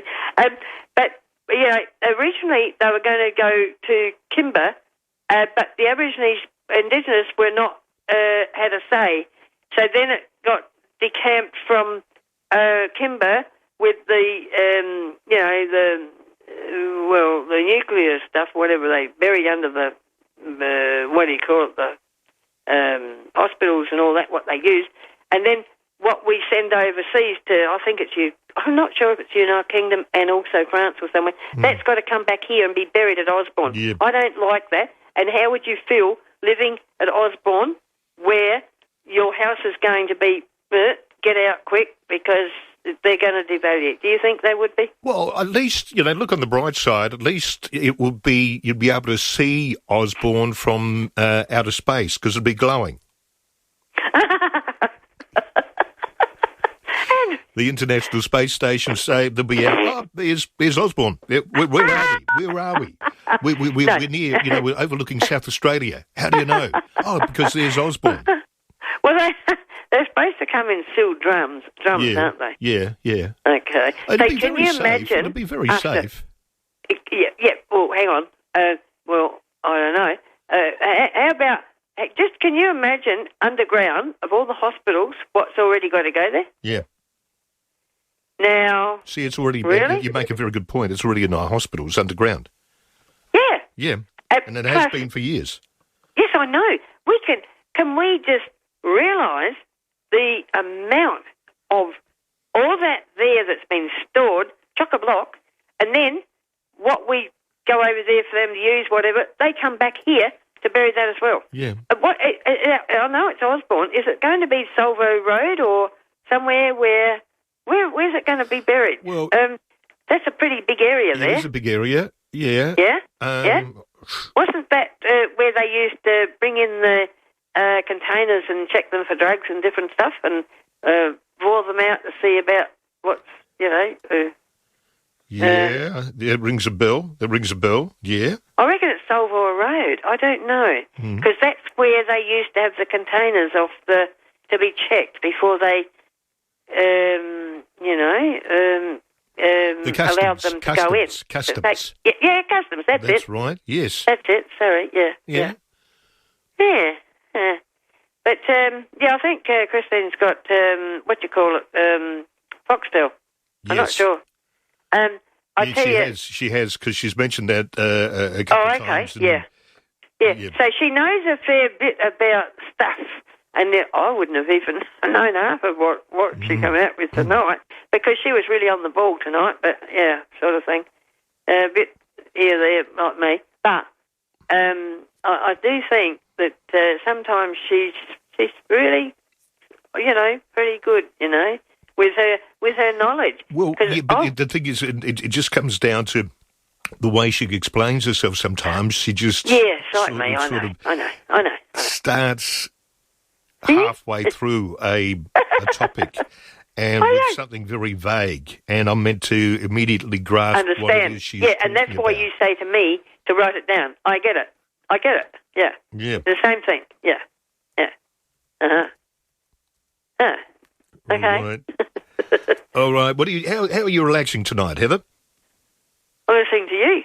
Yeah. Oh, good. Yeah. I'll tell you what. It's been bloody entertainment. Yeah. I was really so annoyed that I missed that with your son that night. Oh, my goodness me. I lied down at 5:30 at night, or whatever it was, and I thought, I'll just stay here for a moment.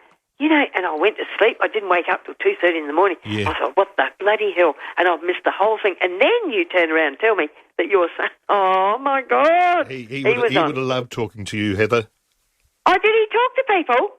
Yeah. Oh, it's because he was answering the phone.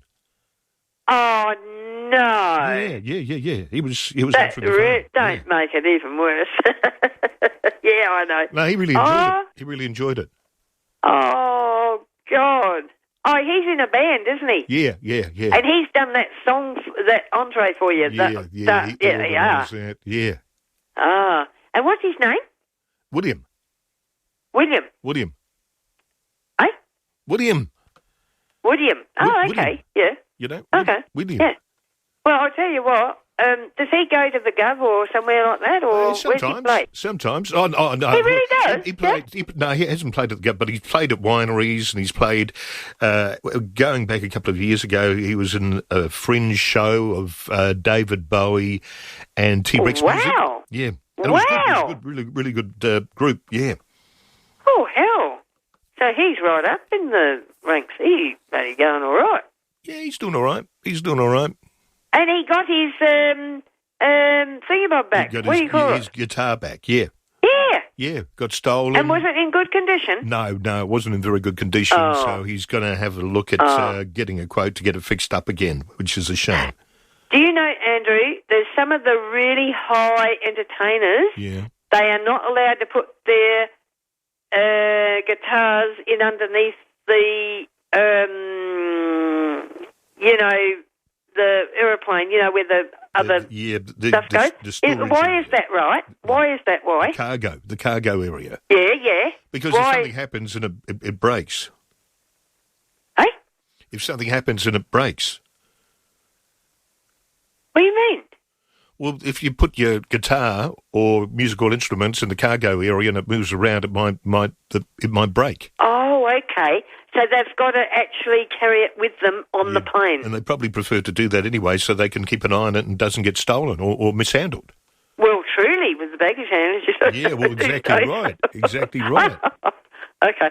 Thanks, Andrew. All right, Heather, thanks. So when are you're maybe on tomorrow? Or? I'm on tomorrow night, 9 till midnight.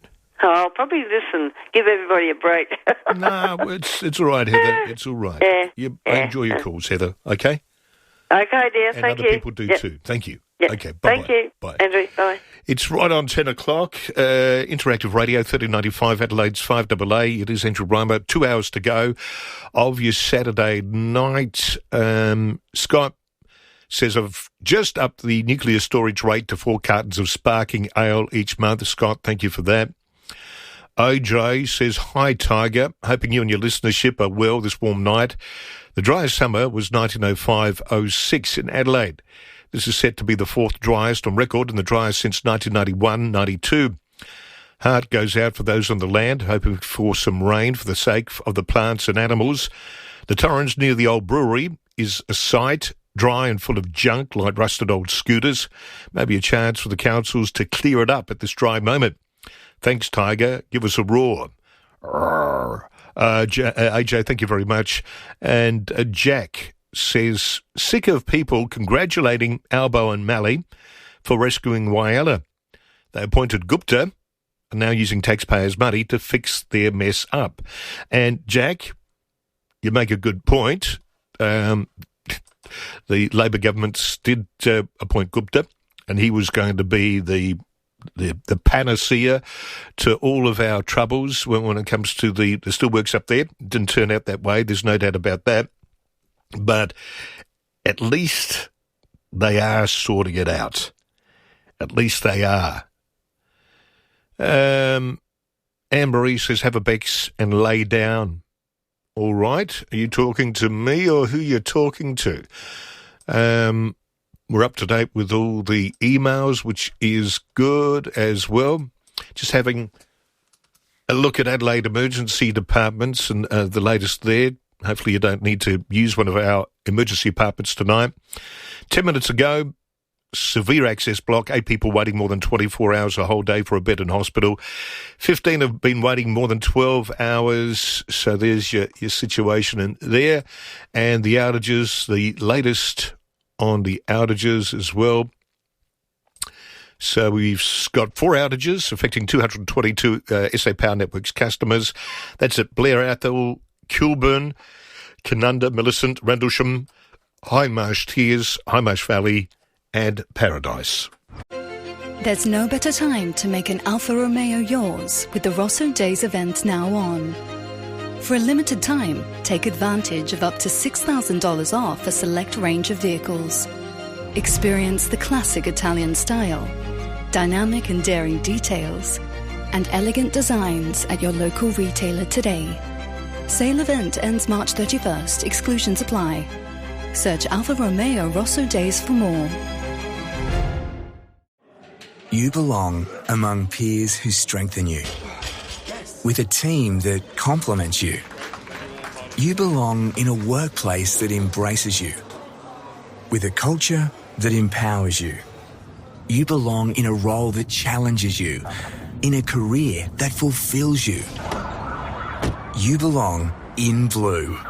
Apply for South Australia Police at achievemore.com.au. A message from the Government of South Australia. Posca Hydrate is the OG sports drink that hydrates like a bloody champion. You're a champion.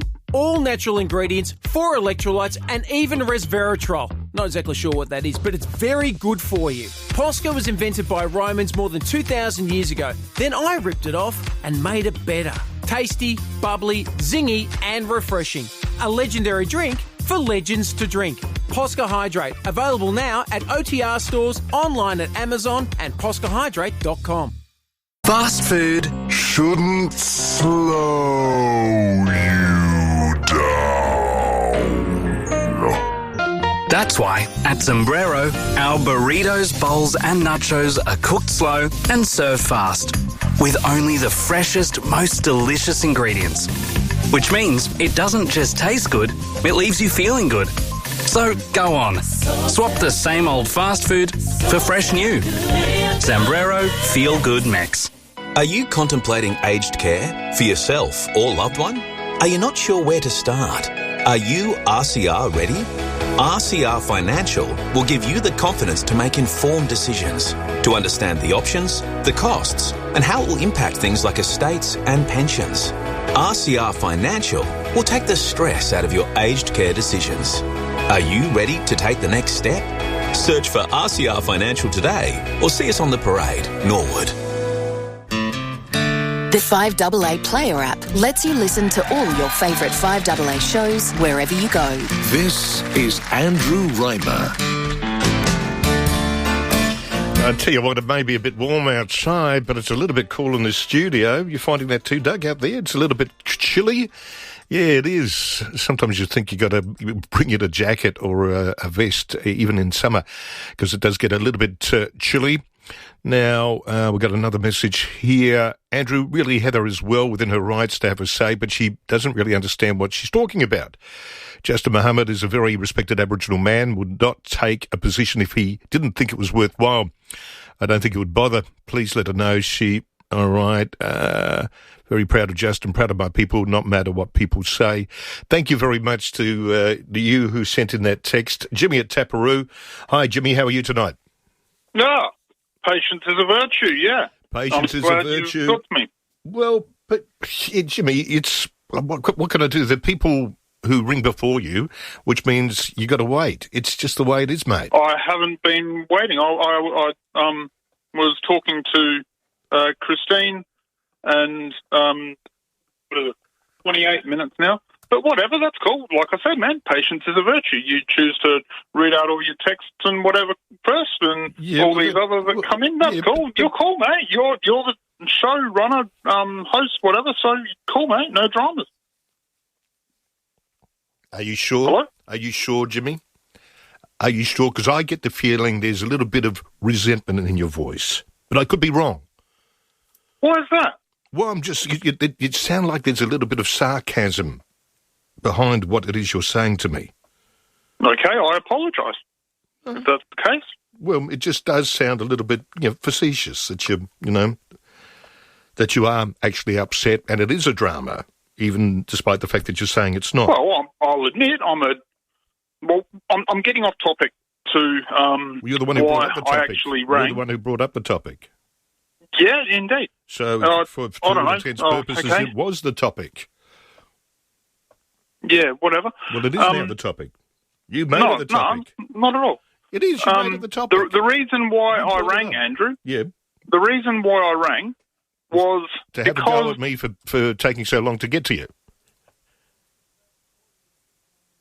The reason why I rang, Andrew, was because I'm actually intrigued about why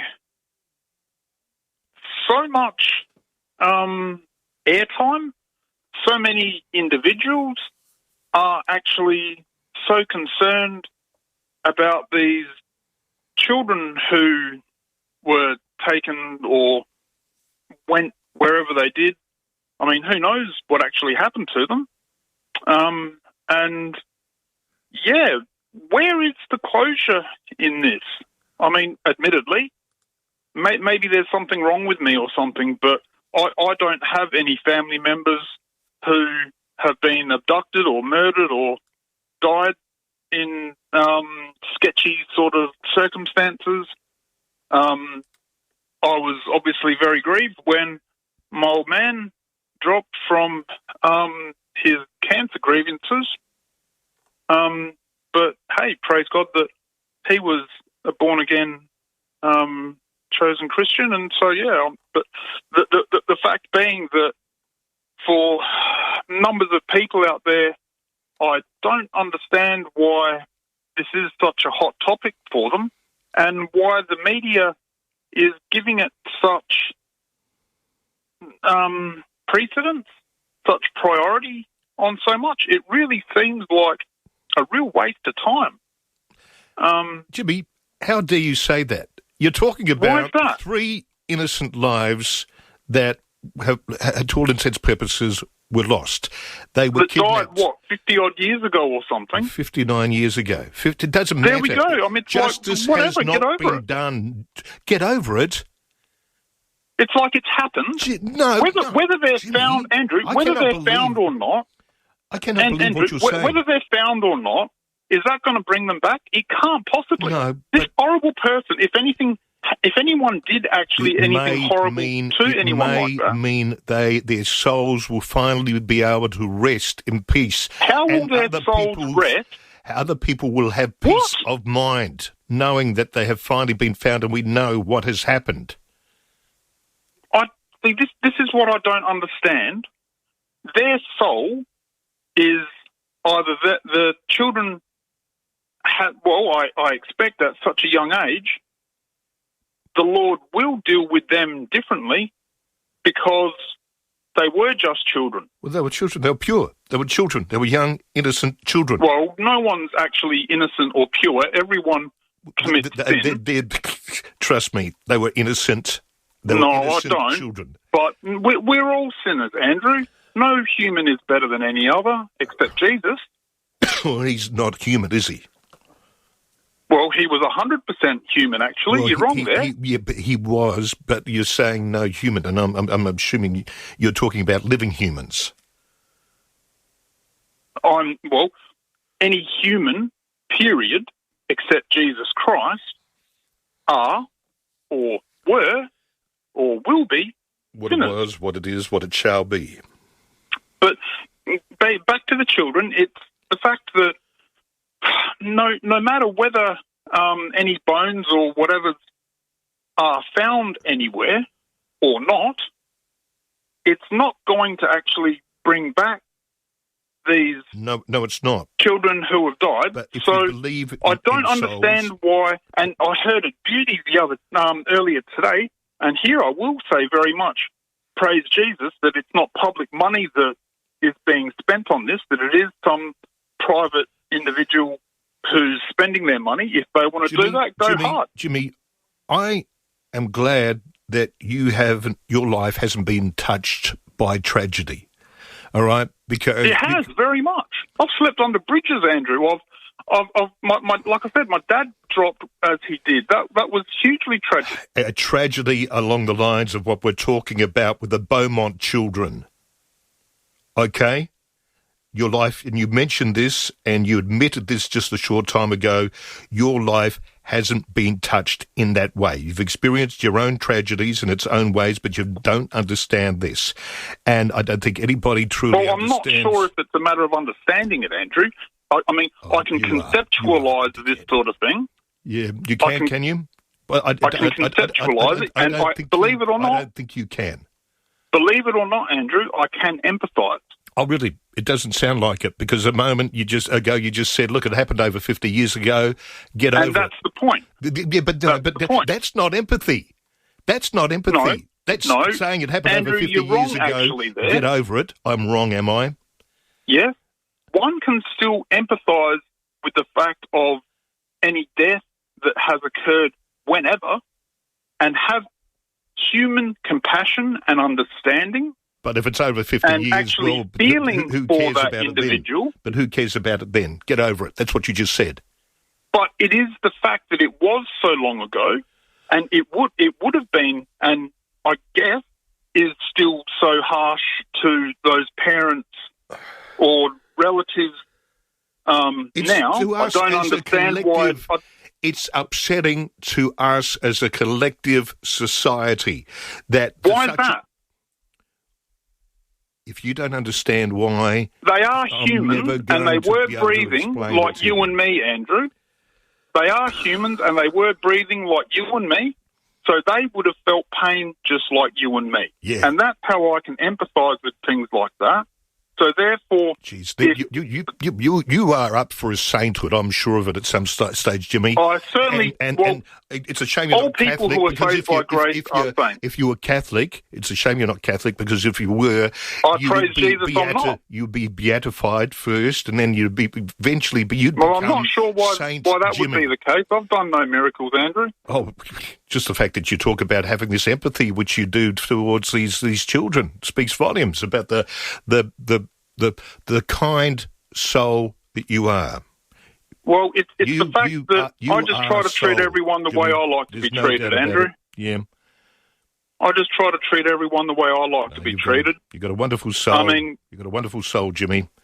Yeah, I pray. Well, my soul is actually only redeemed through the graces of Jesus, just like any other brother or sister in Christ out there. You are soul, Jimmy. It doesn't mean that I'm so wonderful, because I'm a sinner, just like everyone else. Yeah. My soul is different to my physical, and that's like a totally different part of our body. Yeah. But the point with these children is that, I mean, okay, I applaud this individual who wants to spend this money on it all, and if that does something for him for some reason, okay, go hard, man, whatever. But I thought it would be a better idea to be feeding starving children or people on the streets or something, don't you? No, you've cut me off. No, I haven't cut you off. I just don't. Oh, okay, thank you. All right, I apologise. But no, that's okay. But now I have. Thank you very much, Jimmy. It is 16 minutes after 10 here on 1395 Adelaide's 5AA. The number to ring is 8223 0000. Sharon. Yeah, we got a few different messages coming in. All right, where shall we start? Hi, Andrew. On a lighter note, I just wanted to let the listeners know that PWSA Wrestling is on March 15th, Saturday night. Great cheap night out for the whole family. Hope to see you there. Thank you very much for that. Wojo says, Jimmy, my night is complete now. Thank you very much. June, I got your message. Thank you very much. Anne-Marie says, wow, that caller, seriously, please tell him you don't need a family member to have been abducted. It's called being a human being with a heart. Yes, another one says, you hit the nail on the head, Jimmy. There is something wrong with you. How do you be so cruel and dismissive of this horrible tragedy and of people's interests and concerns? Yes, Wojo, regarding, Daniel says, are you going to get that offensive person off the air? Well, the thing is, he had to be able to have his say. You heard me disagree with what he said, but he had to have that say. And as frustrating as it was, Shane, I got your message. Stephen at Aberfoyle Park, it's Andrew, and it's Oh Jimmy. If you don't understand about the Beaumont case, something is wrong with you. Your God did little to help these poor Beaumont children. Your call tonight makes me very angry. Michael, Andrew, yes, thank you very much, Mick. Missing Beaumont children, a famous detective narrowed it down to a mentally ill ex-Navy bloke. Sue D says, Jimmy, and you have the cheek to call yourself a Christian. That is the most unchristian thing I have ever heard. And Marie says, tell him to get over it, like he said. Peter says, Andrew sounds like Jimmy couldn't give a stuff about anybody except for himself. And another one says, so long ago, wow, you're digging your hole bigger. Maybe go jump in it. Alison says, Jimmy has no compassion or empathy.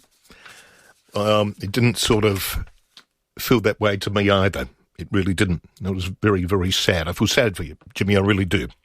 8223 0000 is my number. Fiveaa is a proud partner of Gluttony in Reimer Park, your home of the biggest shows this fringe. Like Yoa, direct from Japan, a new style of circus fusing jaw-dropping physicality with breathtaking digital visual effects and electro sound. Don't miss it. Book your tickets now at gluttony.net.au. Gluttony, proudly supported by Fiveaa, always Adelaide. There's no better time to make an Alfa Romeo yours with the Rosso Days event now on. For a limited time, take advantage of up to $6,000 off a select range of vehicles. Experience the classic Italian style, dynamic and daring details, and elegant designs at your local retailer today. Sale event ends March 31st. Exclusions apply. Search Alfa Romeo Rosso Days for more. Ready for moving made easy? Switch to Alinta Energy online in minutes and join over 1 million households that trust us with their energy. That way you can focus on what really matters, like hunting down your favourite mug. Plus, with great value energy plans and exclusive perks at our reward store, you can save up for more fun stuff, like a replacement favourite mug. Alinta Energy, that's true power. Posca Hydrate is the OG sports drink that hydrates like a bloody champion. You're a champion. All natural ingredients, 4 electrolytes, and even resveratrol. Not exactly sure what that is, but it's very good for you. Posca was invented by Romans more than 2,000 years ago. Then I ripped it off and made it better. Tasty, bubbly, zingy, and refreshing. A legendary drink for legends to drink. Posca Hydrate, available now at OTR stores, online at Amazon and poscahydrate.com. Hi, Bronte Manuel from Toop and Toop. Now more than ever, you need an agent who's not just out for a quick sale. You need someone who can stand their ground to ensure you're maximising your home's potential. There's a good reason Toop and Toop is defying market trends and continuing to deliver premium outcomes for its clients. With a history spanning almost 40 years and a team of unrivaled experience, Toop and Toop knows what it takes to maximise your results in any selling conditions. Visit toop.com.au to find out more. Let's see what's in the swear jar at Buy Urban Bathrooms and Kitchens. Here's one from Jasmine, the operations manager at Buy Urban and the driving force behind the success of all renovation projects. Jasmine swears to ensure all the trades arrive on time every time to ensure a seamless transition to your stunning Buy Urban bathroom. For a team that swears to deliver on quality and service, see Buy Urban Bathrooms and Kitchens, Adelaide's home renovation experts. It all started with a pen and paper 35 years ago. Lots of ideas and a ton of innovation. Nothing's changed. Beechwood Homes is still building stunning bespoke homes right across South Australia. Under construction right now is another Beechwood Homes masterpiece at Blackwood Park. This new display home will showcase Beechwood's dedication to cutting-edge design, craftsmanship and innovation. If you can dream it, Beechwood Homes can build it. Life's good. It's even better in a Beechwood home. Andrew Reimer on 1395, Adelaide's 5AA. Saturday night here on 1395, Adelaide's 5AA. Never a dull moment, really, is there? No. Boy, oh boy, oh boy. We've got lots of texts coming in. I'll read some of them. So long ago, well, yeah, I read that one already. Joe says, I wonder why someone who died 2,025 years ago still has empathy from Jimmy. Well, that's right. That's a very good point you make. Yeah, it's longer than 50 years. Rose says, Jimmy, you're soulless. And another one says, okay, so we will treat you with no empathy. Stop hiding behind Jesus. Megan says, Jimmy from Taparoo is baffled by his own BS. Another one says, my head is hurting from this guy. Andrew wonders if it's a full moon tonight. Another one says, no wonder I hate humans. Incoherent dribble and lack of empathy is astounding. Cut Bible bashing Jimmy off Andrew. Belinda says, Andrew, the disappearance of the Beaumont children changed all that South Australia was and how safe we collectively felt. Whilst I believe that people have the right to their opinions, there are some opinions, Jimmy, that should be kept to yourself. Phil says, hi, Andrew, the real miracle is that you don't dump Jimmy. The Right Honourable Reverend Jimmy raves more often. Jenny at Allaby Garden says, Jimmy, stop it. You're insulting and have gone out of control. Great show, Andrew. Thank you, Jenny. Another one says, one of Jimmy's worst calls in a long time. Another one says, get over yourself, Jimmy. You have no empathy for anybody. And one more text says, I've got another commandment for Jimmy. Thou shalt not be so rude and insensitive. The text line 0448 08 1395. 8223 0000 is the number to call. Charlie at Happy Valley. How are you, Charlie? G'day, Andrew. Why don't you read out another 15 texts? Well, when another 15 come up, I will. All right. Jesus. Speaking of Jesus, that bloke that says thanks to Jesus we're all still breathing, can someone get him an advertiser and point him to the defunct pages? Yeah, and you're aware of that going on, of course. Yes. But earlier it was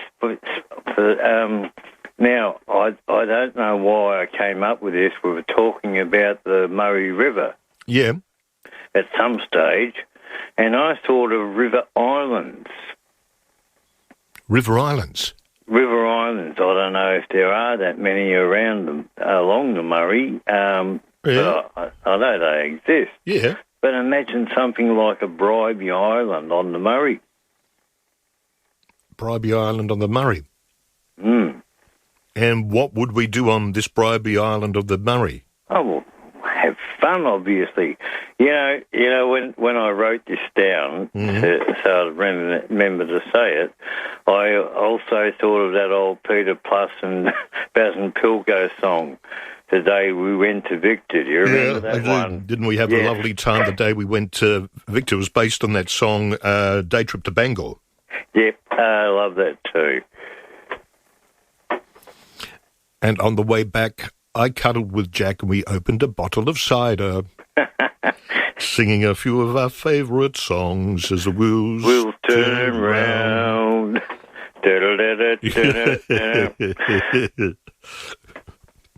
Yeah. So that's an interesting idea about what we set up these resorts on these islands up the River Murray. Yeah, it could work, maybe.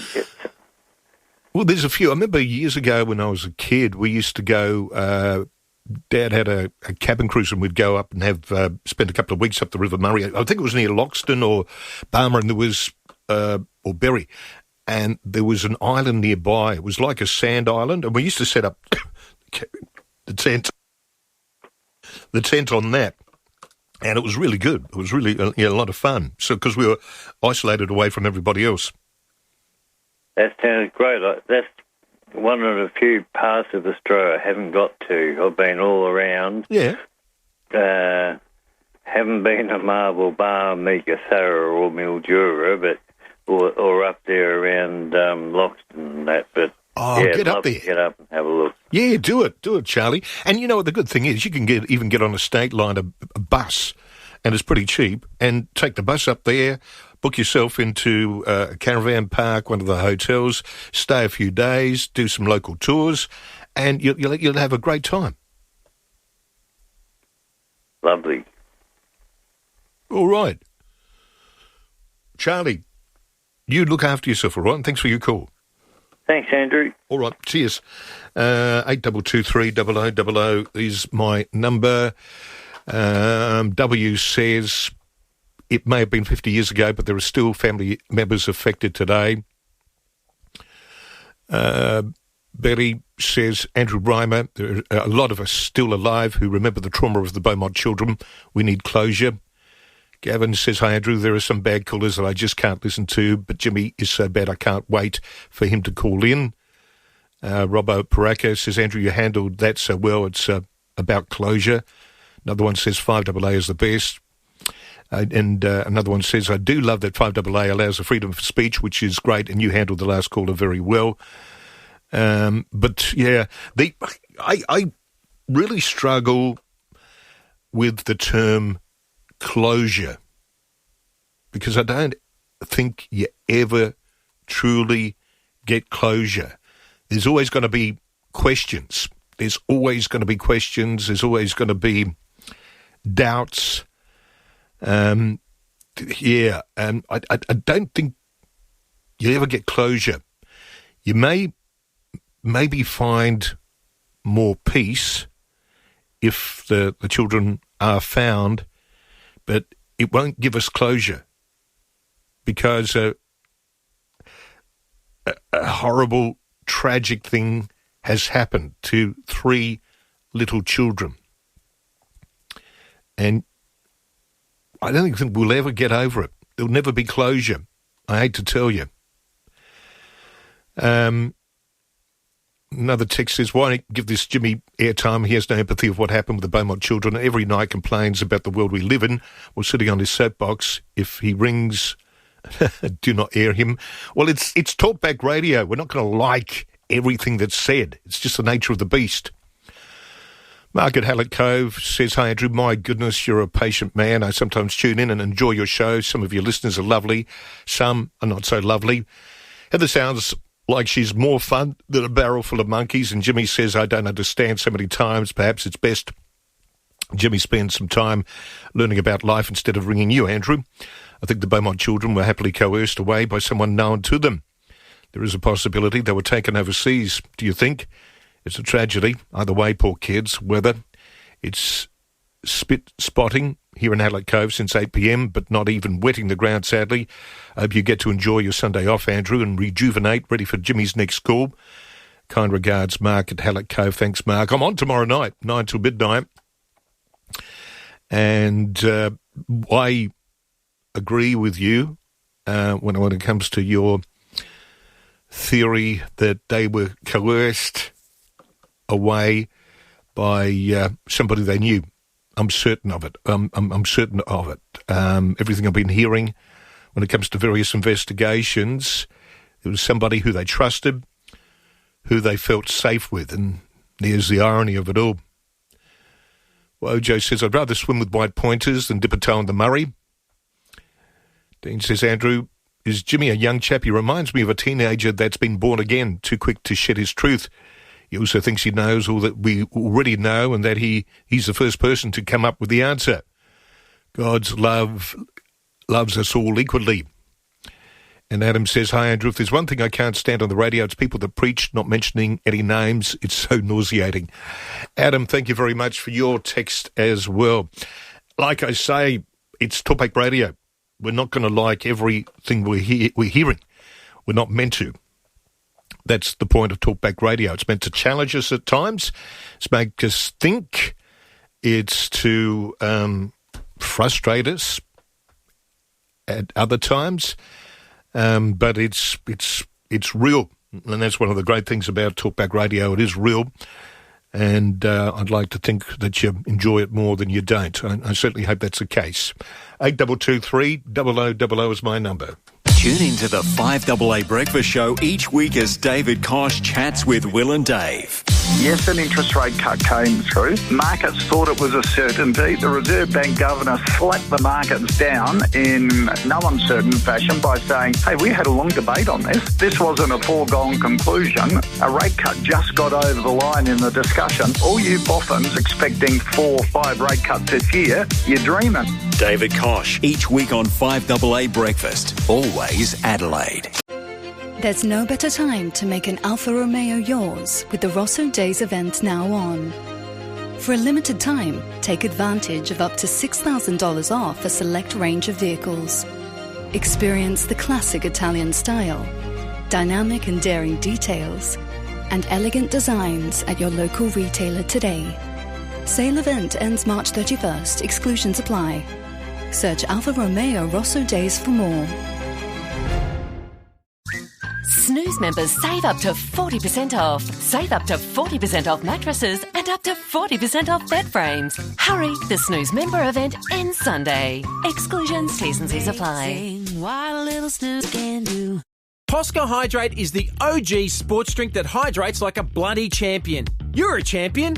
All natural ingredients, 4 electrolytes, and even resveratrol. Not exactly sure what that is, but it's very good for you. Posca was invented by Romans more than 2,000 years ago. Then I ripped it off and made it better. Tasty, bubbly, zingy, and refreshing.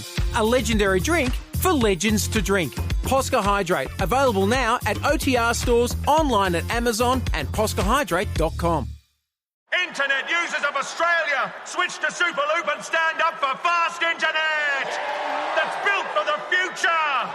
Thanks to subsea fibre optic cable, making it not only fast but affordable internet.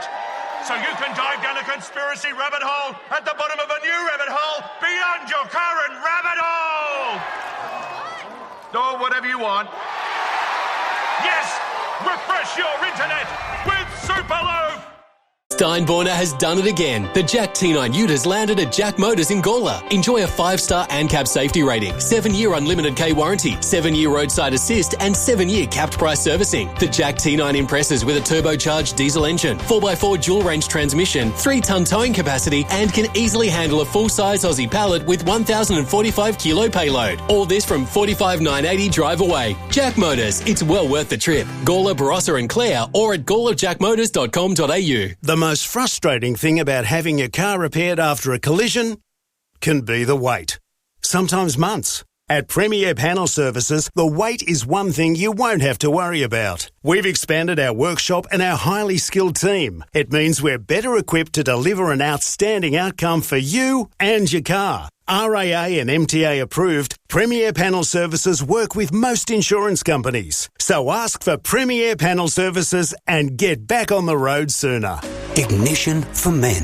Adelaide's home of impeccable class and style offer a range of suits by leading Italian brands, including tailor-made suits using the finest Italian fabrics from Zegna, Canali, Zignoni, Holland and Sherry, along with many more. Special occasions or business, stand out in a tailor-made suit by Ignition for Men. Best fit, best brands. Call into 54 Paynham Road, Stepney, or visit ignitionformen.com.au. Andrew Reimer, talking Adelaide on 1395 5AA. I reckon this song's got to be one of my favourite songs from the 1970s, round about 1977, 78, The Best of My Love from the Emotions.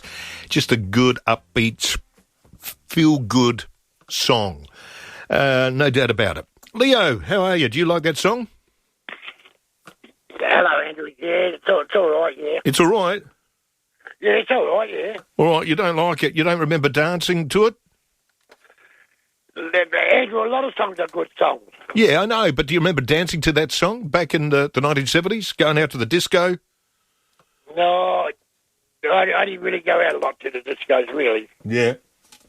I wasn't, I was a bit, I don't know, Andrew, I might have been a bit shy in those days, I don't know. I went a couple of times, I went to North Town Hall, yeah, and I think it was Swinger back in North Adelaide. A couple of times, I didn't like it. I just didn't like it, so... yeah, fair enough. Yeah, so how are you going, Andrew? I'm going good, thank you very much, yeah. what sort of day did you have today? Good I day? had a pretty lazy day. I slept in because I had a bit of a busy week, I suppose, and then slept in, and then I went to the Castorloy site just to catch up and say good day to Frank and see how it was all going, and then I went into town and did a couple of things in town, and then went and had a cup of coffee and then came into work. Yeah, Andrew, talk about like the Beaumonts and that. What I don't understand sometimes, why after all these years they're doing all this? Why they do it years ago, you know what I mean, Andrew? Yeah, they did a dig in 2013. They did another dig in 2018. So there has been attempts made. And but this sorry to buddy there, sorry about it, but this happened in 1966. Yeah. Well, yeah, what I'm saying, why it took all these years to start digging the holes and everything else? Because they needed to have evidence, or have a good idea that was going on. Yeah, fair enough.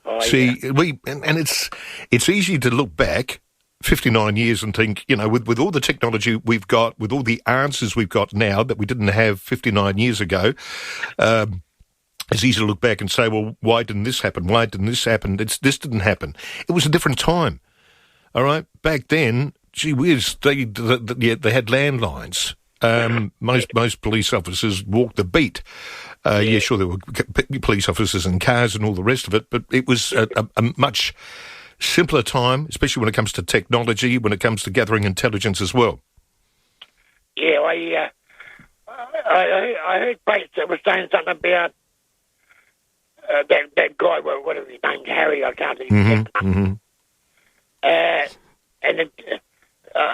Did he know the kid? Did he, Andrew, like before he took... Well, there is certainly a feeling from many people that he was known to those children, and they trusted him. That's why I agree with that, because that's why they went with him, because they knew him. That's right. That's what I reckon anyway, Andrew. That's what I reckon happened, yeah. Mm-hmm. Was his son or something, saw the little kids in the house or something? Yeah, that's he saw 3 children go into the house, and apparently he had a cellar in the house, and the son didn't see them come out. He only saw his father carry 3 bags out. Wasn't he? I know it was his father, but couldn't he report it or something? Well, maybe he didn't know what was going on. I can't say. I can't say. Yeah, true. It would have been a bit hard. I know what you're saying, Andrew. Yeah. Yeah, so, yes, I Andrew, you reckon that the bodies are there, the hole they're talking about? Well, I don't know. Yeah, well, we'll see what happens anyway, Andrew. Sorry, Andrew, how many more holes do you have to dig? One more, is it? No, 2 more. 2 more to go. 2 more to go, yep.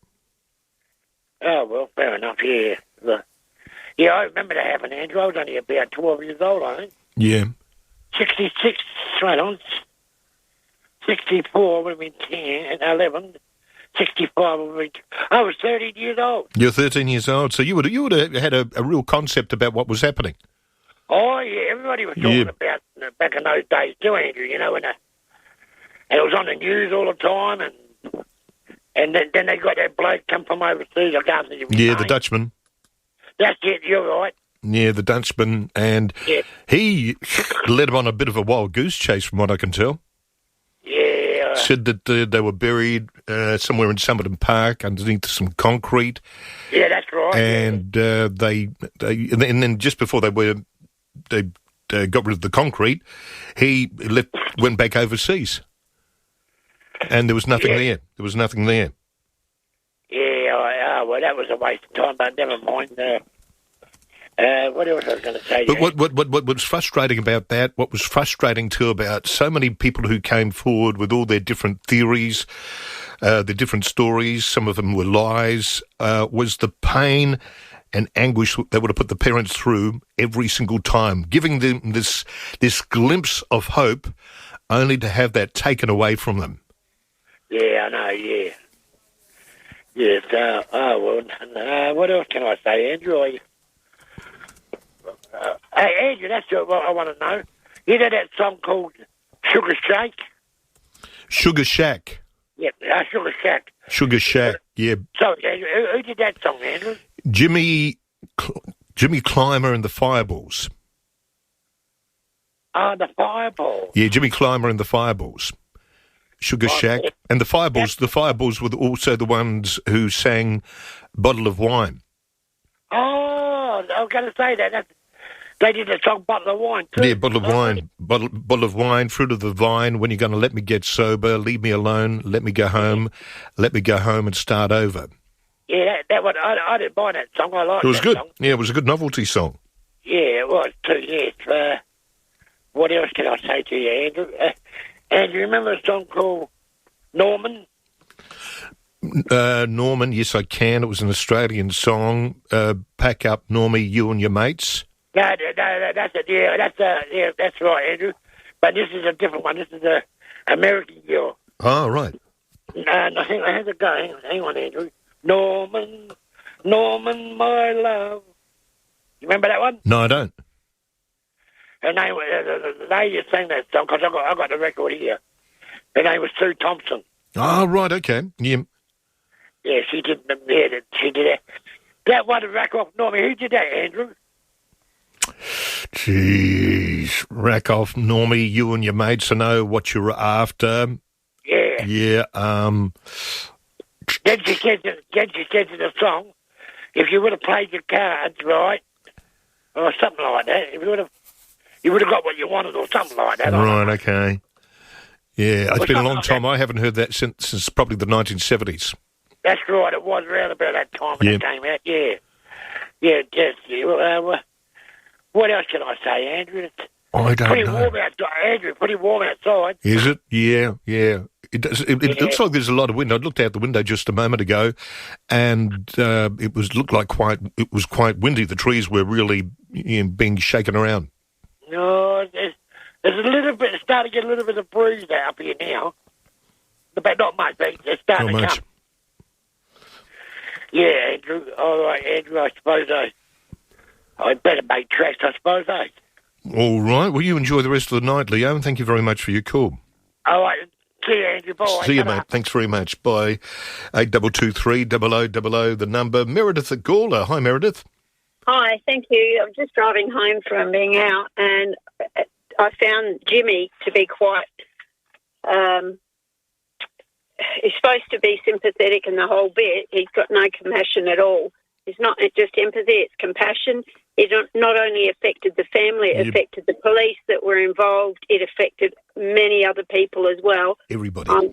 Everybody's got their own opinion, but that guy's got no idea. I'm 68. I'm the mother of 3 children, and I cannot even begin to imagine what it would be like to have lost my children. I hope they found something. You're right, it's not going to resolve anything, but it's just knowing. And, for the family, people that are left. But again, remember all the other people that were involved. It's a bit like the children that went missing at the Adelaide Oval. Yeah, Kirsty Gordon, Joanne Radcliffe. Just horrendous. And I'm sorry, that guy's got no sympathy at all. He's happy to reflect back on Christianity and all that sort of stuff. And that goes back many, many years, like one of the other callers or the person that made a comment. Yeah. He's got no idea. I'm really sorry. And yes, everybody's got their own opinion, but he has got no idea. Well, there's no compassion whatsoever. None whatsoever. And how it affected the police, all the other emergency workers that would have helped at the time. Mm-hmm. I remember, I'm 68, and I remember it as if it was yesterday. So I was only 2 years old at the time, Meredith. But I know I grew up hearing the story, and then it really came home to me in 1973 when Kirsty Gordon and Joanne Radcliffe were taken from Adelaide Oval, and I remember, I can still remember the time it happened, and wondering, who was lurking around. Yes. Could something similar happen to me or, people I knew? Yes, that's right. So, I couldn't wait to ring you, I'm afraid. It just really upset me to hear someone going on like that. Yeah. Absolutely no idea. He just didn't. Christianity is meant to be about compassion, love for fellow man, and all the rest of it. But there was none there whatsoever. No. And when he's hiding behind it somehow. Yeah, but when he turned around and said, "Look, it happened, over 50 years ago. People need to just get over it," I was gobsmacked. I really was. Yeah.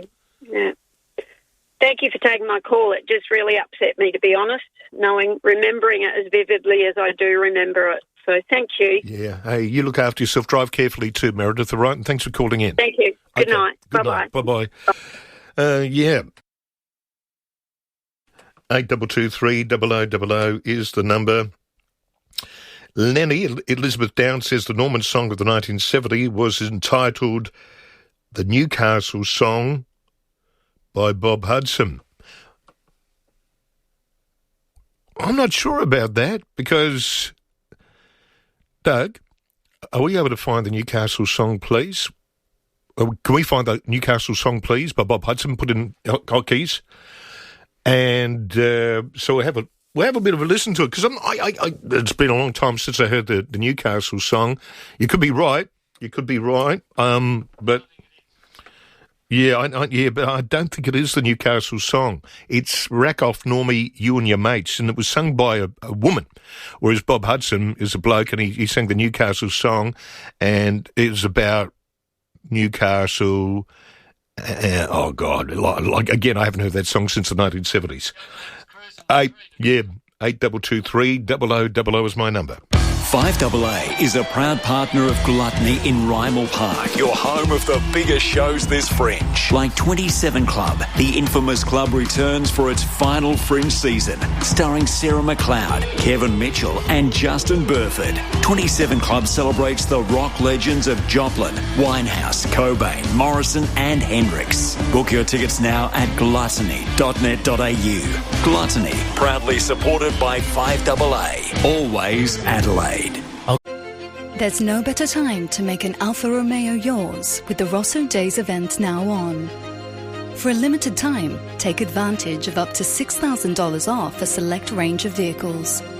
Experience the classic Italian style, dynamic and daring details, and elegant designs at your local retailer today. Sale event ends March 31st. Exclusions apply.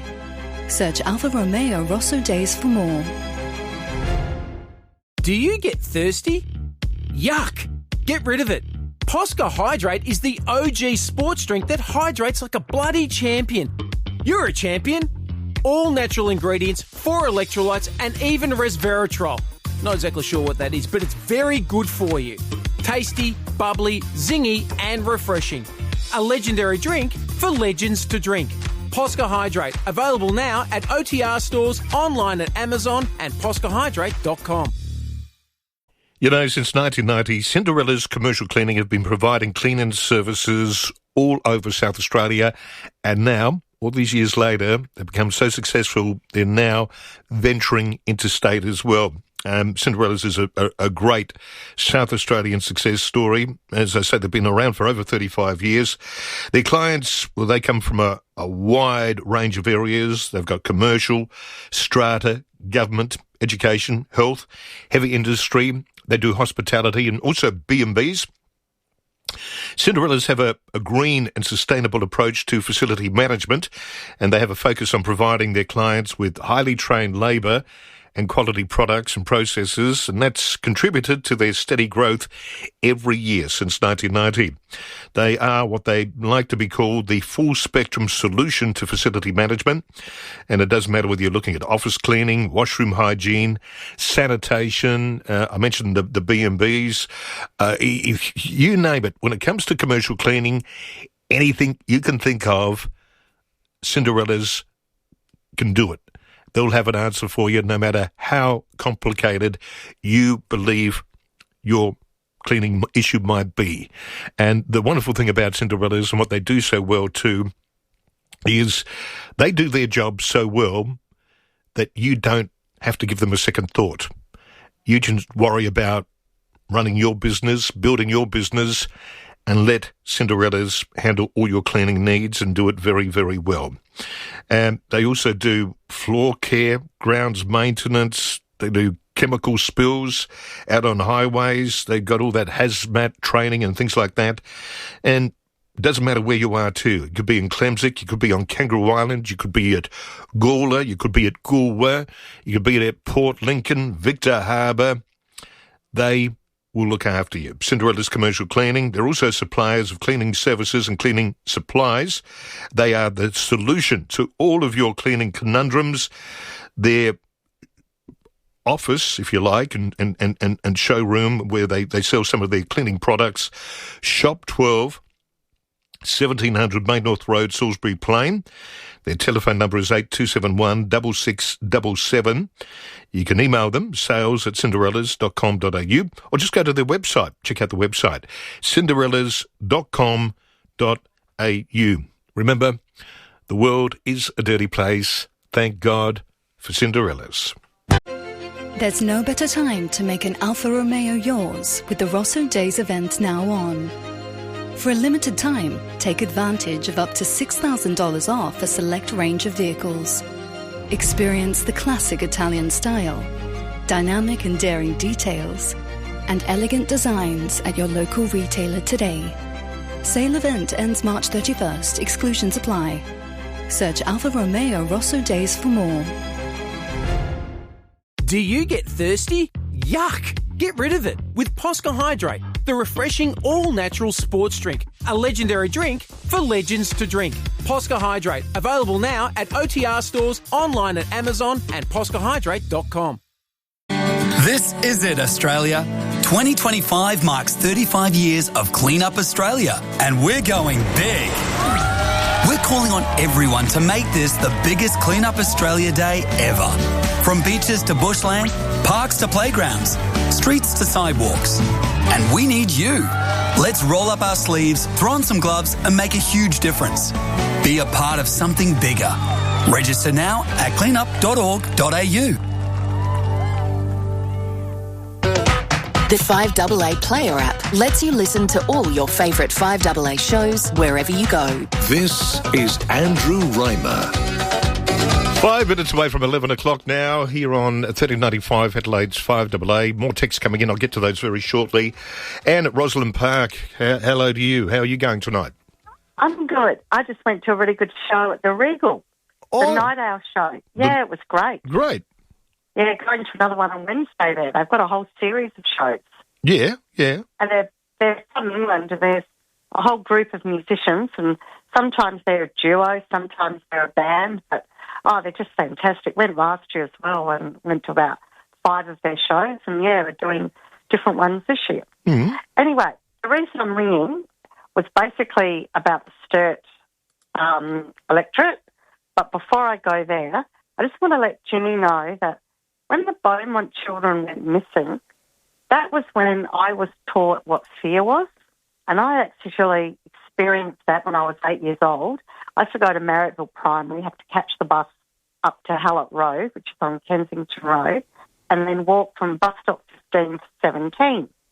And once I was followed home by a man, and I remember being really, really scared and running all the way, which is about 6 streets home, and then racing home to my mum. There's a man that was following me because we've been told all about not to trust anyone, not to talk to strangers, and that's when children were taught the fear of strangers.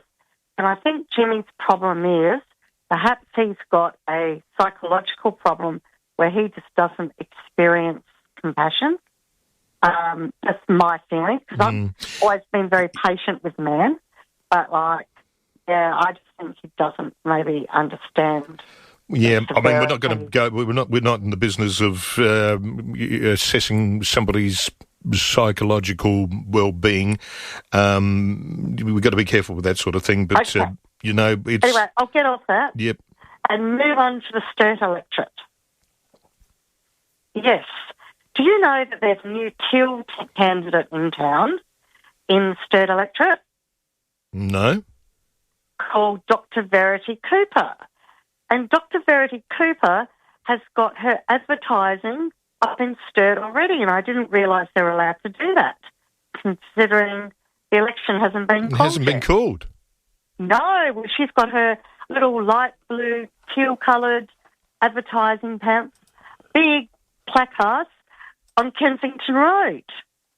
And well, somebody needs to get onto the Electoral Commission. Yeah, well, I will on Monday. Mm-hmm. And, well, I did ring like my local member, James Stevens' office about it, and she's a Green.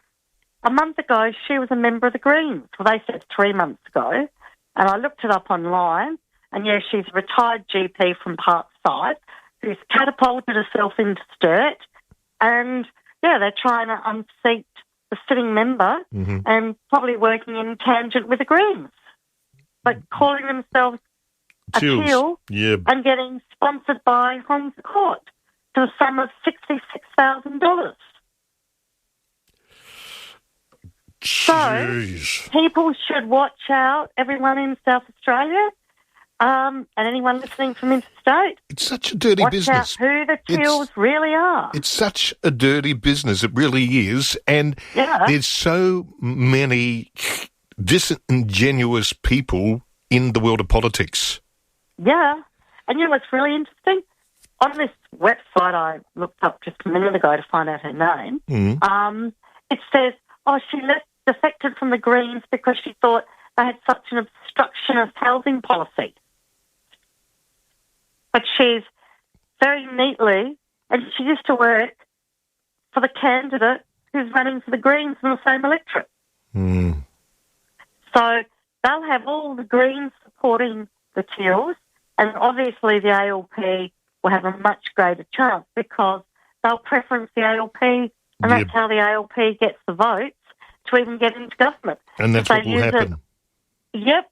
And so watch out for these so-called independent Teals because they're really Greens in disguise.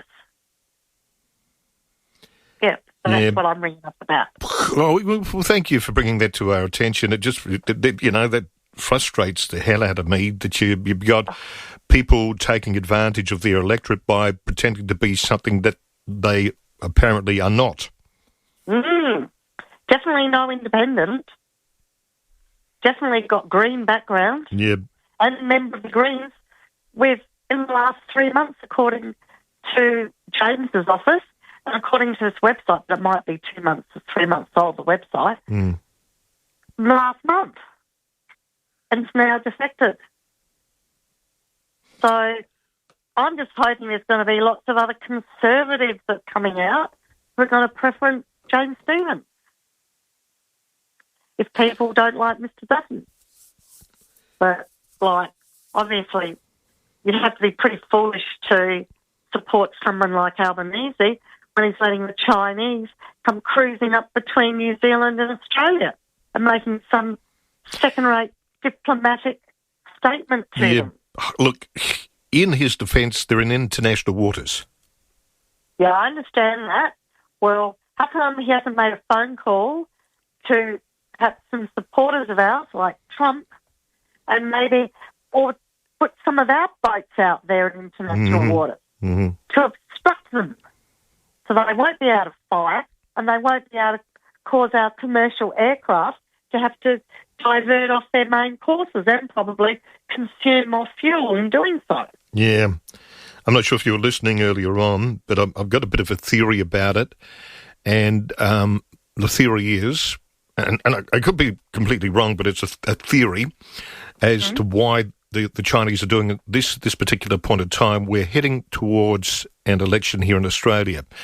Right. And I believe the Chinese government would prefer to be dealing with a Labor government as opposed to a Liberal national federal government, after the election. And if they are ramping things up a little bit close to our shores, making us uncertain about what is going on and what's going to go on between us and China and potential of war and all this sort of business,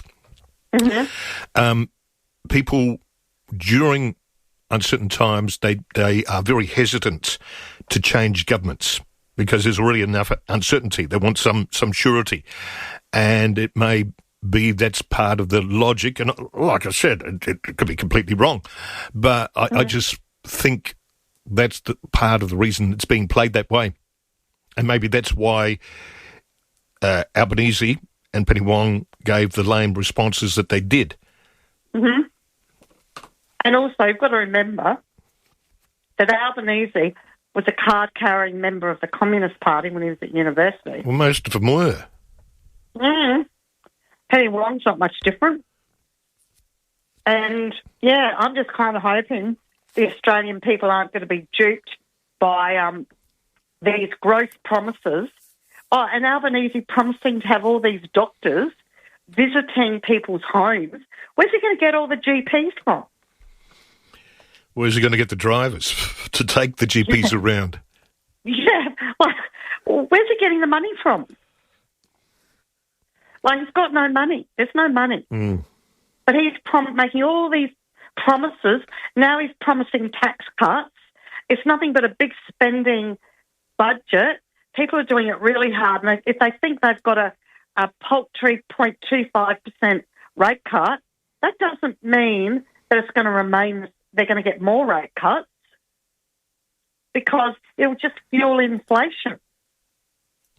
You know? Yep. And the Liberal Party better have a lot of policies that the domestic Australian people are going to buy, and especially those Australians out in the suburbs who aren't in the traditional Liberal seats if they want to win this election. And they're going to have to go really hard on migration, really, really hard on it, because like when they said they're not going to allow internationals to purchase houses for 2 years, what did the Labor Party do? Copy their policy. So they're going to have to go a lot harder than that, because people are just sick and tired of having to compete with international people and huge migration. Yep. And we've got no water. People forget we've got no water. So the bigger the population we have in Australia, the more problems we're going to have with being able to sustain that population. Well, the worst part about the water situation too, Anne, is you've got people coming to this country, coming to this state too, for that matter, from interstate, who don't understand the concept of using water sparsely. And you see them out in out in their driveways, washing their car, washing down the driveway and doing all that sort of stuff. And you feel like yelling at them and saying, hey, don't you realise our reservoirs are almost empty? We have no water, and we've still got a lot way before we have winter. And I've got to keep moving, but thank you very much for your call. Good to talk to you. No worries. All right, you take care. Bye-bye. It is 6 minutes after 11 now. Andrew Reimer till midnight tonight. Got an email from Fiveaa at Windsor Gardens. Hello, Andrew. A great show as always. Can you tell me, please, as to what happened with the results of the digging today? Did they get what they were hoping for? I realise that this has been a very sad and emotional day for all involved, and I totally understand why they didn't want the general public there. Only came in towards the end of the conversation you had with Frank Pangello, so I missed a whole lot of your conversation earlier. I would have phoned in and had a chat with you, but over this, but I'm just too tired with the heat having knocked me out and feel I've got no energy. It was warm when I was outside earlier on tonight, but didn't see the moon anywhere at all. Fiveaa at Windsor Gardens, there's 3 sites they're digging on. They digged at the first site. They had the dig on initially back in 2013, and they filled it up, and that's where it's going to be left. And they've still got 2 more sites to do. They're having a day off tomorrow, but they're recommencing on Monday, and it will go through till about Thursday or Friday, depending on the outcome. But thank you very much, Fiveaa. Email on air at 5AA.com.au. Text 0448 08 1395. The number to ring is 8223 0000. There's no better time to make an Alfa Romeo yours with the Rosso Days event now on. For a limited time, take advantage of up to $6,000 off a select range of vehicles. Experience the classic Italian style, dynamic and daring details, and elegant designs at your local retailer today. Sale event ends March 31st. Exclusions apply. Search Alfa Romeo Rosso Days for more. Do you get thirsty? Yuck! Get rid of it. Posca Hydrate is the OG sports drink that hydrates like a bloody champion. You're a champion. All natural ingredients, 4 electrolytes, and even resveratrol. Not exactly sure what that is, but it's very good for you. Tasty, bubbly, zingy, and refreshing. A legendary drink for legends to drink. Posca Hydrate, available now at OTR stores, online at Amazon and poscahydrate.com. You really could be South Australia's next instant millionaire. Get your Hospital Research Foundation home lottery tickets by midnight Friday for your chance to win a life-changing $1 million. Plus, your tickets stay in the draw for the mortgage-free Scott Salisbury home in Somerton Park. Hurry, the early bird deadline is midnight Friday. Life-changing prizes, life-changing impact. homelottery.com.au. Licence M14673. We've all got our favourites in life, and there's nothing better than a trip up the hill to the Barossa. Ancient soils, old vines, and plenty of those first-class wines. And a must-stop while you're there is my mates at Rusden Wines. So relax with a glass of my Old Faithful. It's truly the best Rusden Black Gut Shiraz. Do yourself a favour, visit the cellar door in the Barossa and make your next red a Rusden. rusdenwines.com.au. Hi, I'm Bronte Manuel from Toop and Toop. We're finding Adelaide is attracting people not only for its events and festivals, but for the long term, whether they're investing or making the move here. Last year, a significant number of our buyers came from interstate or overseas, making this an ideal time to showcase your home to a wider audience. At Toop and Toop, we have proven strategies to connect your property with the right buyers and ensure no opportunity is missed. Visit toop.com.au. Toop and Toop, Adelaide's trusted real estate advisors. What makes distinctive homes so distinctive? See for yourself at Hurtle Grove, where you'll find our new display homes, showcasing the latest in design, style and function, where inspiration is around every corner. If you're thinking of building your new home, be distinctive with Distinctive Homes Affordable Boutique Homes. Visit our new Hurtle Grove display homes now, just off Raynell Road, Old Ranella. Find out more at distinctivehomes.com.au. The Fiveaa Player app lets you listen to all your favourite Fiveaa shows wherever you go. This is Andrew Reimer. Helen, I did see your message earlier on, but a whole lot of other messages came in and it sort of went down the line. But Helen sent me a message saying, Andrew, please tell Heather if she gives up calling, so will she. She's part of the program.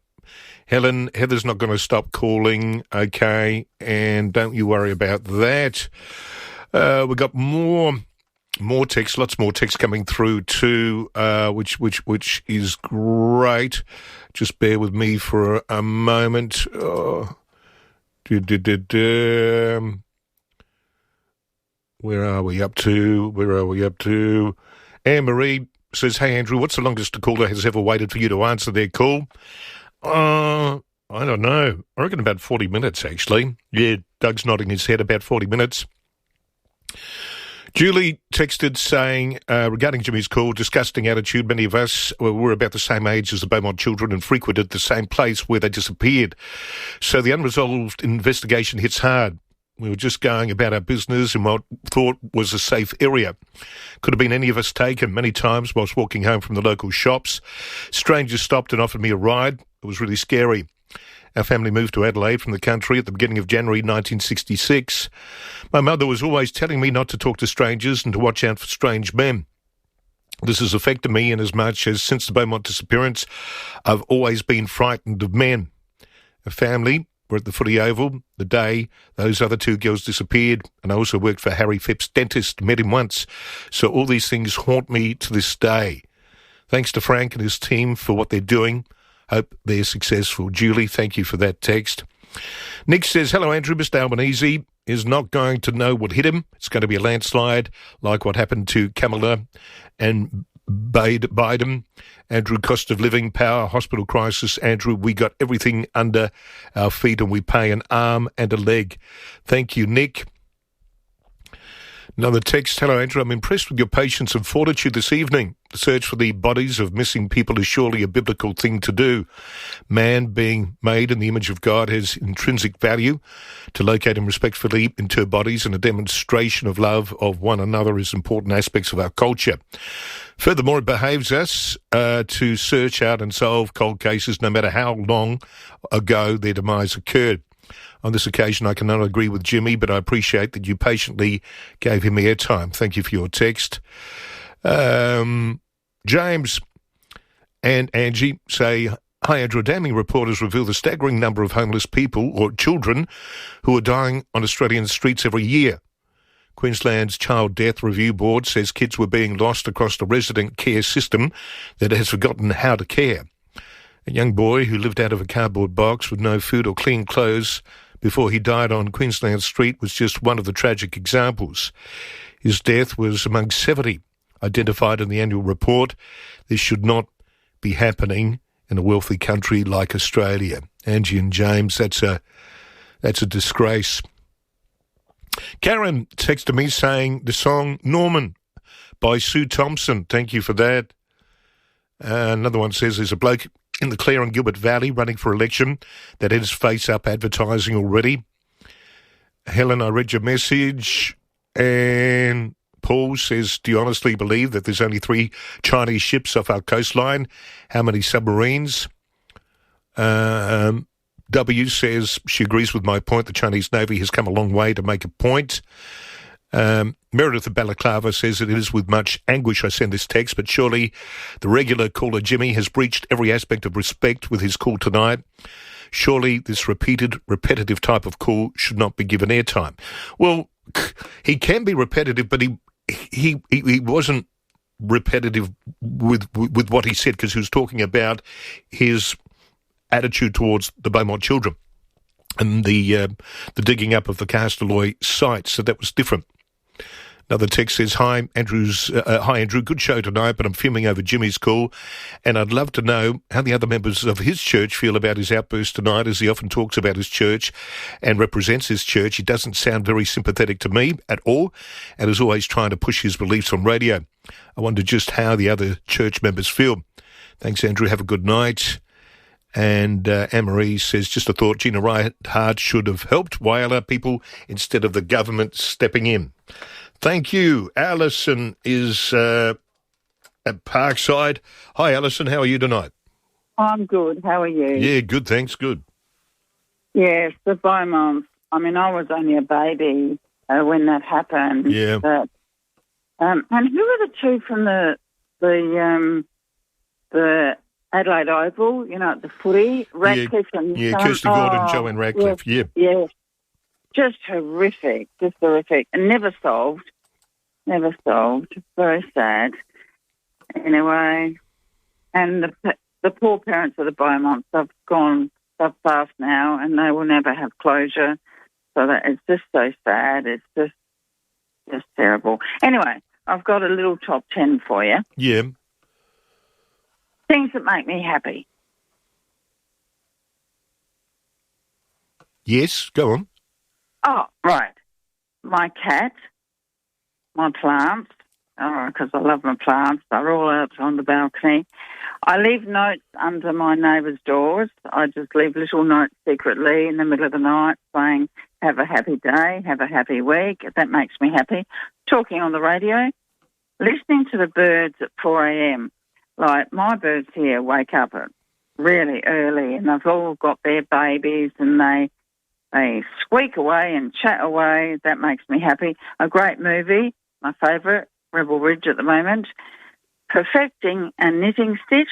That makes me happy. Studying my Bible, a smile, and cooking a good meal.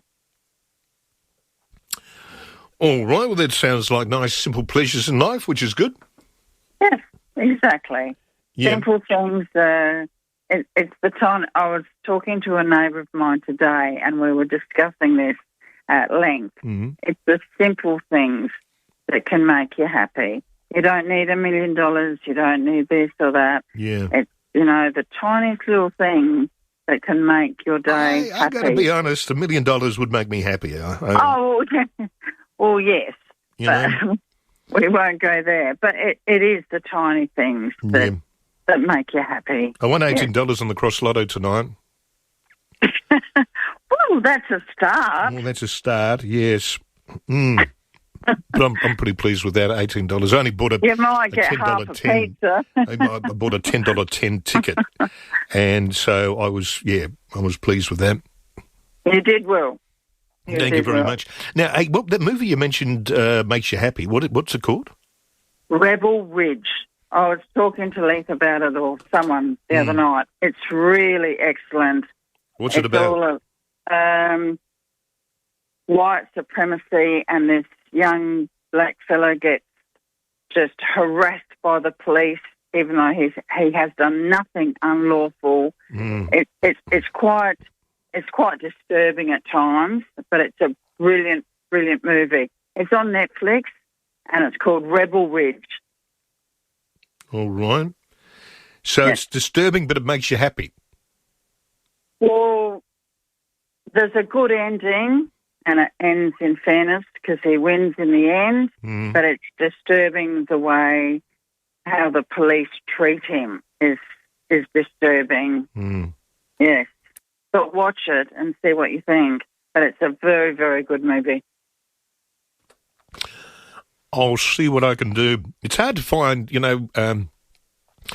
Netflix.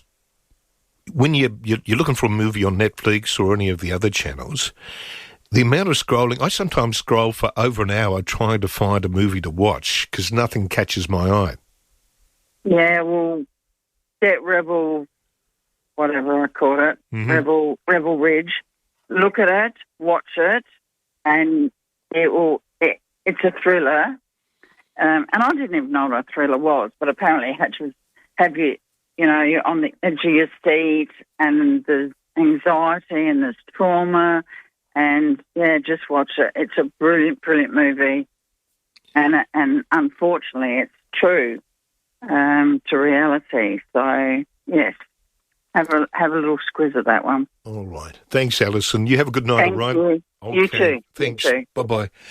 It's coming up to 20 minutes after 11 now here on 1395 Adelaide's 5AA. Andrew has sent me an interesting text. He says, "Hi, Andrew. I love your program. However, regarding Jimmy, do Bob Francis and ban that negative person from the program. Bob Francis would have banned him a long time ago. Stop being a babysitter for that offensive creature. Time for him to go. Get rid of it before you start to lose ratings." Andrew, I handled my callers differently. I'm not sure if you were listening a couple of weeks ago. I had a conversation with Jimmy, was because he was being repetitive. I don't believe he was being repetitive this time round because he was talking about a different topic. He was, anyway. But I did have a conversation with Jimmy going back a few weeks ago. It was 2-3 weeks ago, and I said, okay, when regards to his repetitiveness, this is where it stops.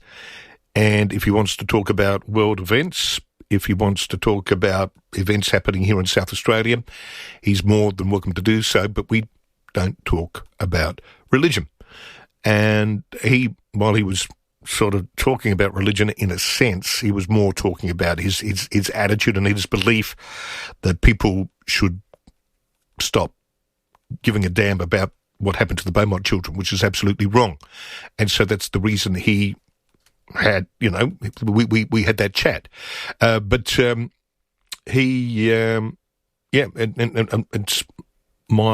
he's clear, I believe, on my statement that if he wants to talk about topics, he's more than welcome to do so, but to leave religion out of it in future. So thank you very much for your text too, Andrew. I hope that explains that. But if you ban everybody that disagrees with you or you disagree with, sooner or later you're not going to have any callers or people who... It's not going to be a proper talkback show, Andrew. So that's not what talkback radio is about. Some people frustrate me, and right now you frustrate me, Andrew. Not as much as Jimmy frustrated me, but you frustrated me. Another text says, I've always thought that many international students have one eye on their textbooks and the other on prime real estate for their well-heeled parents. Robbo says, the best call of the night. What time was that? Who was that? 10 minutes ago? I'm not sure. But anyway, Con says, have I read it right? Convicted felon Trump having peace talks with invader Russia, but not including the invadee Ukraine. Talk about the art of the deal. Con, thank you very much for that. Yeah, it's interesting, isn't it? It really is. 8223 is my number. Each week on the Fiveaa Sports Show, Rowie and Timmy invite some of their pals from the world of sport onto the show for a chat. Thanks to Pals, Parafield Airport Liquor, home of the hardest to find wines, beers and spirits. Life's better with your pals. There's no better time to make an Alfa Romeo yours with the Rosso Days event now on. For a limited time, take advantage of up to $6,000 off a select range of vehicles. Experience the classic Italian style, dynamic and daring details, and elegant designs at your local retailer today. Sale event ends March 31st. Exclusions apply. Search Alfa Romeo Rosso Days for more. Posca Hydrate is the OG sports drink that hydrates like a bloody champion. You're a champion. All natural ingredients, 4 electrolytes, and even resveratrol. Not exactly sure what that is, but it's very good for you. Posca was invented by Romans more than 2,000 years ago. Then I ripped it off and made it better. Tasty, bubbly, zingy, and refreshing. A legendary drink for legends to drink. Posca Hydrate, available now at OTR stores, online at Amazon and poscahydrate.com. The BJ in BJ Energy stands for Benjamin Jack, the director, and the energy, well, that stands for savings. BJ Energy specialise in saving their clients money by harnessing the power of the sun. So book a tailored consultation with a genuine company you can trust. And remember, if they wouldn't put it on their own roof, they certainly won't put it on yours. BJ Energy only use quality materials and brands like Solar Edge. For a free, no-obligation quote, visit bjenergy.com.au. Posca Hydrate is the OG sports drink that hydrates like a bloody champion. You're a champion. All natural ingredients, 4 electrolytes, and even resveratrol. Not exactly sure what that is, but it's very good for you. Posca was invented by Romans more than 2,000 years ago. Then I ripped it off and made it better. Tasty, bubbly, zingy, and refreshing. A legendary drink for legends to drink. Posca Hydrate, available now at OTR stores, online at Amazon and poscahydrate.com. Are you ready for retirement? Ready to hang up the blazer or tie and slip into some cozy activewear? Are you RCR ready? RCR Financial is your qualified and curious team of professionals, providing the steps you need now in order to get you ready for what's next. RCR Financial will help you reach your goals or set them with you. Are you ready to take the next step? Search for RCR Financial today or see us on the parade, Norwood. Andrew Reimer on 1395, Adelaide's 5AA. Still time to get interactive between now and midnight by calling 8223 0000. Rowan has called that number. How are you, Rowan? Good, mate, yourself? Yeah, good. What's going on? So you've got a mate, he doesn't want to drink, as I don't either, but he's got diabetes. Yeah. So when he drinks, he goes into what they call a alcoholic-induced seizure. Yeah. Right? So it happened twice now in probably the last month. And try and talk him out of it. Yeah, don't drink. Apparently he's all right on beers, but he drinks the sugary stuff, sort of hence cocktails and Jack Daniels and stuff like that. Yeah. He does it. We're going to have a birthday tonight. And I sort of knew it was going to happen. It did happen. Like, I don't know how to prevent it, man. So, a bit of feedback from the audience and stuff like that would be great. Yeah, yeah. So, has he sought help? Nah, I don't think so. Like, he's not an alcoholic, but, like, he doesn't want to drink. Yeah. He wants to drink every day and that. And, like, said apparently he's right on beer, but as soon as he drinks that sugary stuff, like, yeah, we're in a populated place, and I don't want to say where it was. No. But, yeah, he was just sitting outside and be smoking that, and then, bang, started seizuring, and probably scary, man. Well, it would be too. The smoking's not going to help the diabetes either, so he's... Yeah. What do you do when he goes into, like, the seizure? How do you deal with it? Well, just try and put him in that recovery position, make sure his airway's clean, stuff like that. Yeah. Like, as best I could do. I've done first aid. That was a good 10 years ago. Yeah.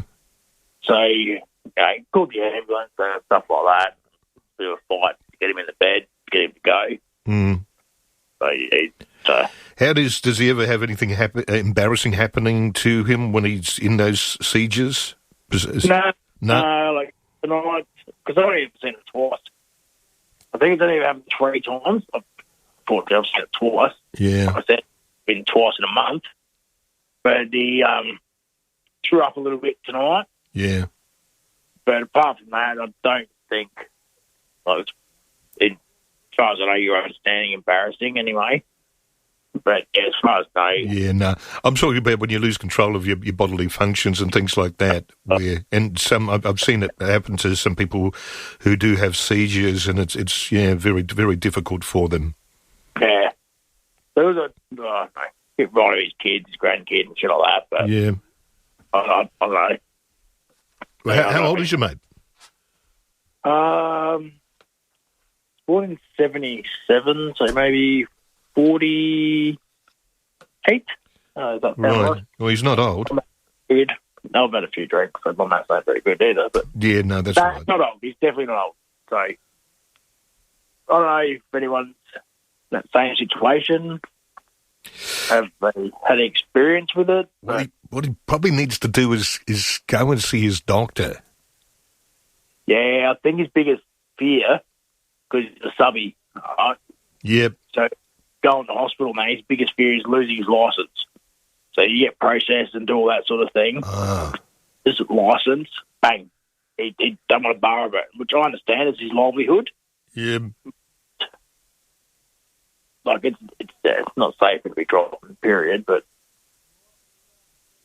like, yeah, I don't know. It scares me.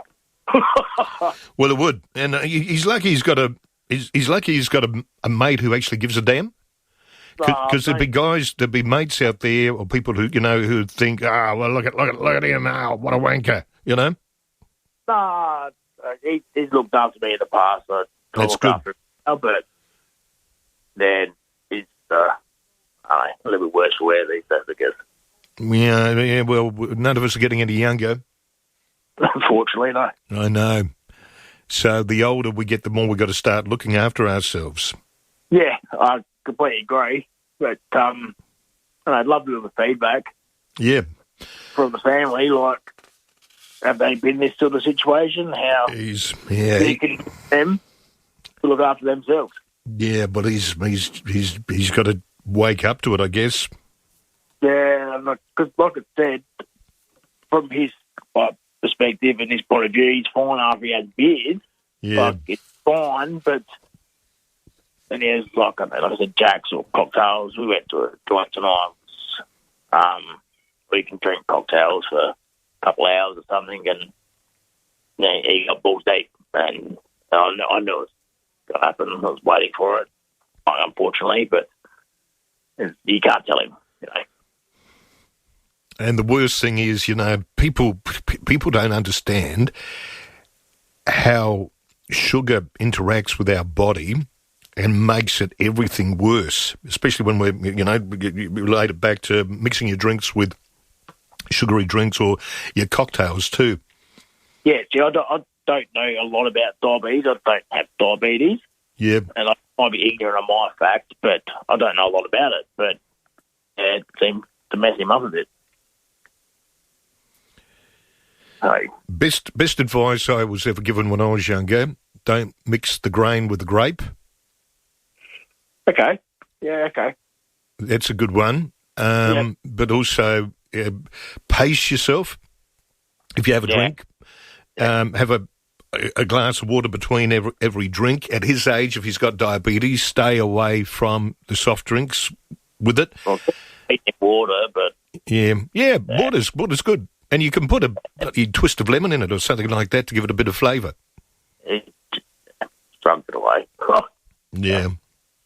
That's what I mean. I love him, best man. Well, you're a good mate, Rowan. Thanks for calling in. Stay listening, all right? All right. Look after yourself and look after your mate too, all right? Love the feedback, mate. So, yeah, good on you, Rowan. Thank you. It's 27 minutes to 12. Betty sent me a text. Andrew Reimer, the case of the Summited man, unknown name since 1948 and reported missing. His wife in Victoria divorced him for desertion, not knowing about the South Australia mystery with DNA. Anything is possible. Well, fingers crossed, Betty. Shazza says, Andrew, do you or other callers think the Chinese ships doing exercises in our waters had anything to do with those whales that beach themselves where there's naval ships, submarines are sure to follow, and the subsonics must interfere with marine life? Any thoughts on this? Shazza, I reckon you're onto something. Big. And they weren't doing exercise in our waters, they were in international waters, from what I understand. Leslie texted saying, hi, Andrew, try Lovell's Bakery. That was at Ashford, near the Ashford Hospital. In those days, they used to deliver the bread to the door. Maybe there are more men involved than you think. All right. Thank you very much, Leslie. What else have we got here? Dean says, Andrew, I saw some drone footage of a section of the Gaza Strip. It's completely destroyed. Not one building was undamaged. Where have the survivors gone with the high density of apartments? How did they maintain their lifestyle before the action of war? And W says Trump's MO, shock, lies, manipulation, deal, a classic psychopath. Yeah, well, all right. Thank you very much. 8223 0000 is my number. Summer's here, and Fiveaa's Workday has a fresh twist. There it is, folks. New to mornings, Graham Goodings now gets your day underway. It's your show. Covering the issues that are important to Adelaide. You can chart the course of each morning. Join Graham weekdays from 9 a.m. I'm looking forward to it. From midday, we move straight into conversation mode. You know there's that guy you're always jealous of? As Cornsey sits down with fascinating people with fascinating stories. I think you're going to be as interested as I am. From 1 p.m, an extra half hour of the stories developing across the afternoon. You know, the news doesn't stop. As Stacey Lee takes you through till 4 p.m. I'm excited. Then it's Adelaide's only local sports show with Rowie and Timmy G, talking sport for your drive home. I cannot believe it, Stephen. Fiveaa's fresh sounding workday. Always local, always Adelaide. There's no better time to make an Alfa Romeo yours with the Rosso Days event now on. For a limited time, take advantage of up to $6,000 off a select range of vehicles. Experience the classic Italian style, dynamic and daring details, and elegant designs at your local retailer today. Sale event ends March 31st. Exclusions apply. Search Alfa Romeo Rosso Days for more. Posca Hydrate is the OG sports drink that hydrates like a champion. You're a champion? A legendary drink for legends to drink. Posca Hydrate, available now at OTR stores, online at Amazon and poscahydrate.com. This is it, Australia. 2025 marks 35 years of Clean Up Australia, and we're going big. We're calling on everyone to make this the biggest Clean Up Australia Day ever. From beaches to bushland, parks to playgrounds, streets to sidewalks. And we need you. Let's roll up our sleeves, throw on some gloves and make a huge difference. Be a part of something bigger. Register now at cleanup.org.au. We chose to use Paint Professionals because they were referred to us by a previous client who was very impressed with the work that they had done and recommended them highly to us. Paint Professionals turned the job around so quickly from the initial quotation straight through to completion. Paint Professionals provided us with a very professional service. We're extremely happy with the outcome of it. Painting an entire house or just a room?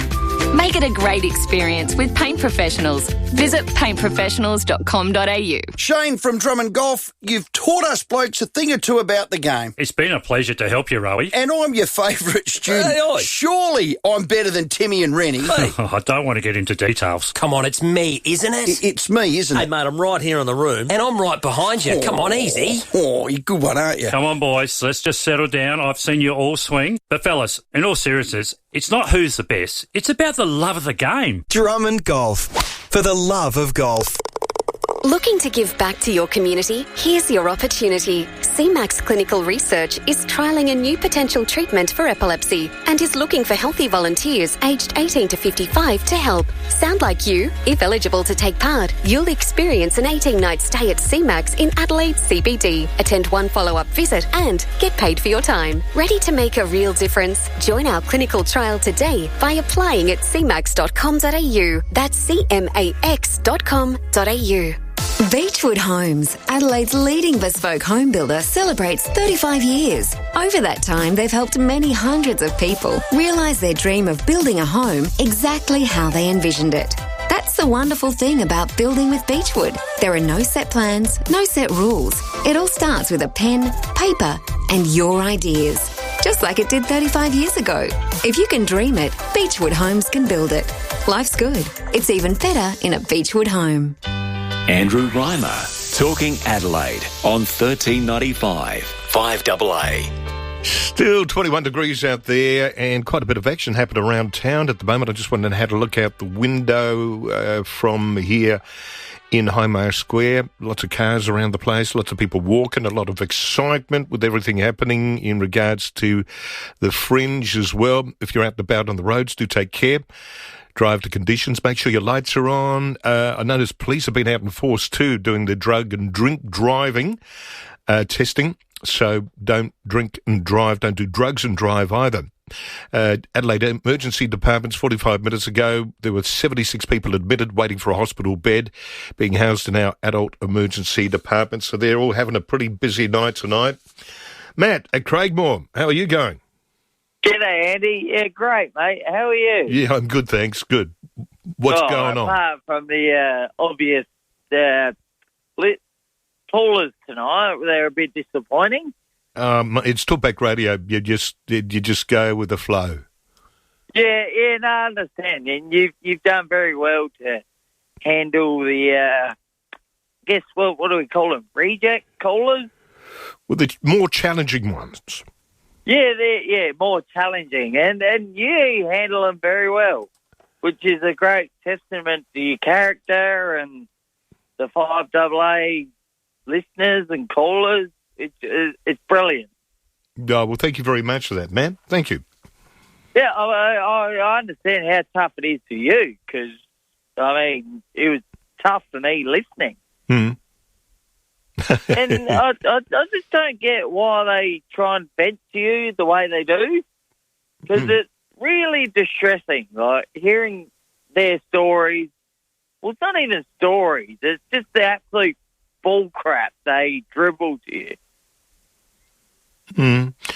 Well, which, it really disturbs me, because there's people out there that have those thoughts, and it's really scary. What do they do with those thoughts? Mm. Like, it's great that they vent to you, and you're a great listener, clearly, because you listen, you tell them, but how do they handle their, idiocracy thoughts? Is that what you call it? I'm not sure. I'm not sure, but you know what gets me is that I've got a dump button. All right? So if I'm having a conversation with somebody, it's not going well, I can dump them, or I can just stop the conversation. End of story. I feel sorry for people who work in service stations, who work in retail, who work in bars, who are face-to-face, and they're having conversations with these people, and they can't press the dump button. They can't hang up on them. They have got to deal with them face-to-face. My hat goes off to them. It really does. That's it, Andrew. Hold my hat up to you. I actually love what you do. You hear the people out. You let them, between us and the listeners, they dribble a bit of crap, and you just let them speak their mind, and then you shut them down quietly. I love that. Well, thank you very much, Matt. Thank you very much. What have you been doing tonight? Just got the Australia versus England in the championship trophy on at the moment. I forgot all about that. Tonight. I think a lot of people did, because it's hard with the cricket, because they chop and change through the Foxtel, the free-to-air. Now this event is on, Amazon Prime? Oh, God. Yeah, so you've got to pay for it. Hard to keep up, yeah. Yeah.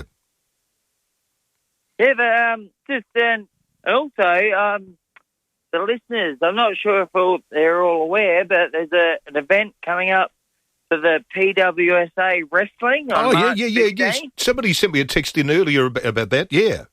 Yeah, March 15th is the next event. Hmm. And also, if you're unaware of the wrestling on PWSA, you can always Google them.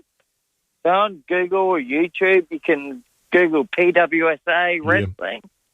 And, it shows the latest events. And, it's a great night out for the whole family. Cheap drinks, cheap food. And some entertaining performers as well. Honestly, the wrestlers are great. They go hell and leather. It's almost scary how good they are. That's how good it is. That's good. Does anybody actually get injured? Andrew, honestly, it's pretty full on. Like, someone's just been banned for 2 months from the wrestling because they cheated. What do they do to cheat?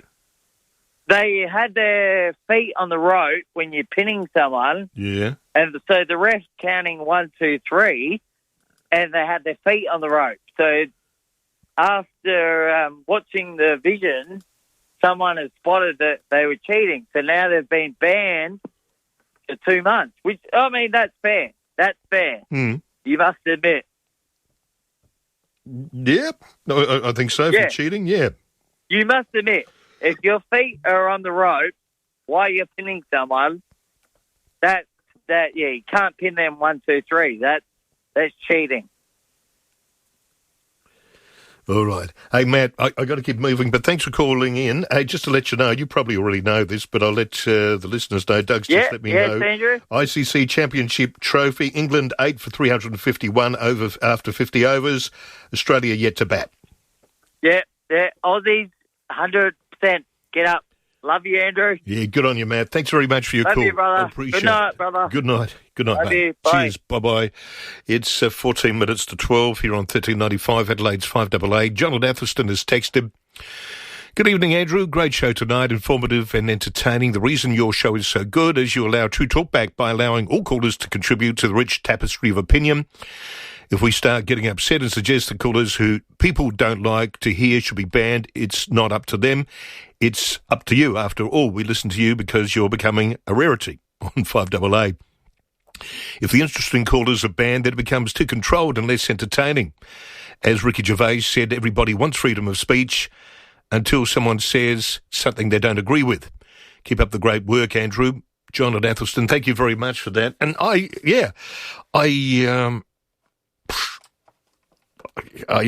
will, as much as I don't necessarily enjoy and I get frustrated at some of the calls, I'm very much a supporter of freedom of speech, because to me that's what Talkback Radio is all about. And you're not going to like, and I've said this before, you're not going to like everything you hear, but that's the whole point All right, we got to, as a society, understand that our thoughts, opinions, just need to be challenged, and that's what makes a democracy.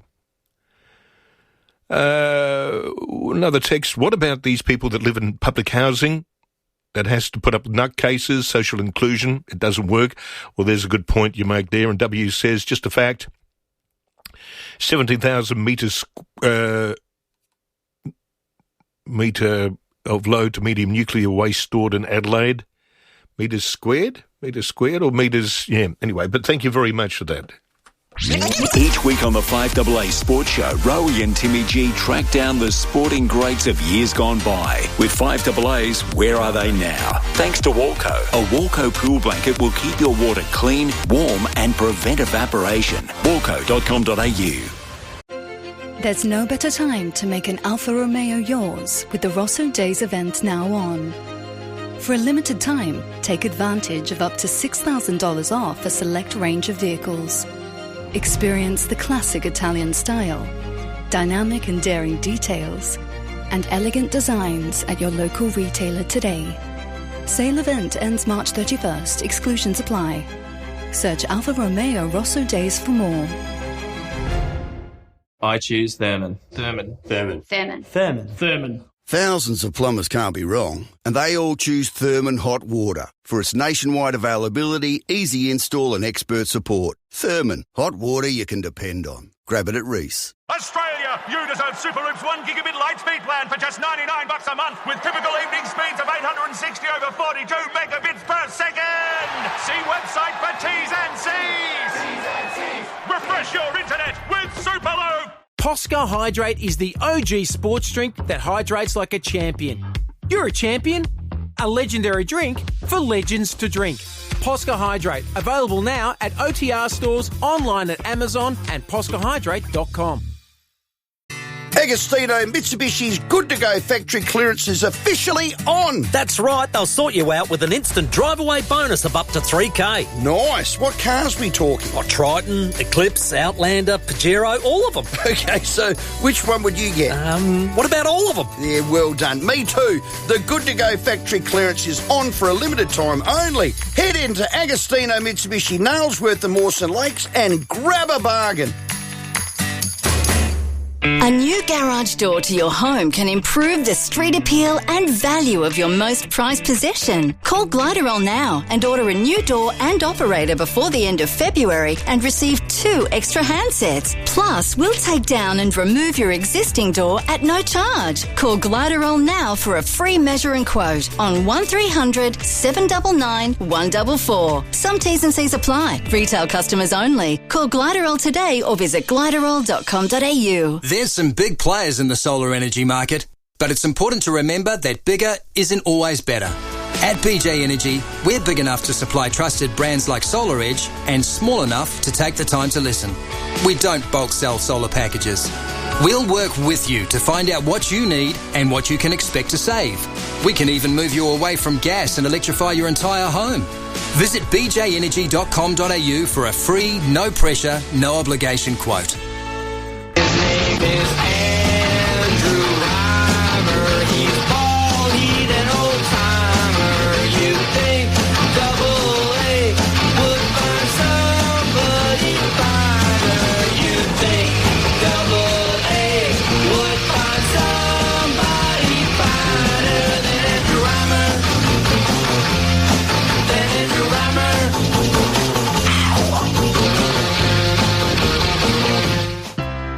The Fiveaa Player app lets you listen to all your favourite Fiveaa shows wherever you go. This is Andrew Reimer. And it won't be long, we'll be crossing over to the overnight program to get you through the early hours of your Sunday morning.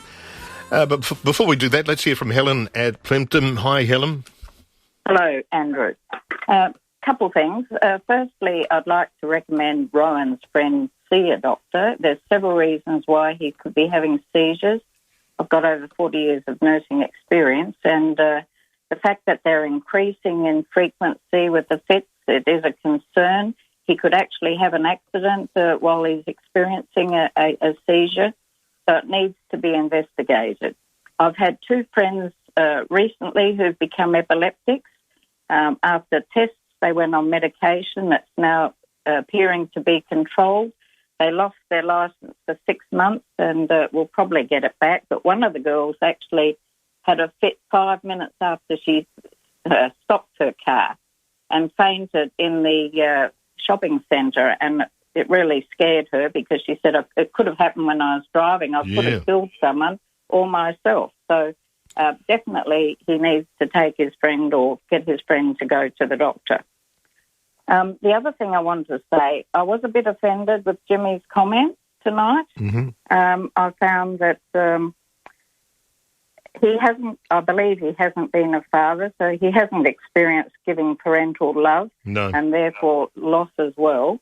I found it was very unsympathetic to what the situation is. And, yes, I was just disappointed in his comments, to be honest.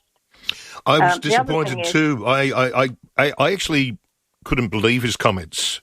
That he had the attitude that he had and expressed the words that he expressed, because it was just so wrong.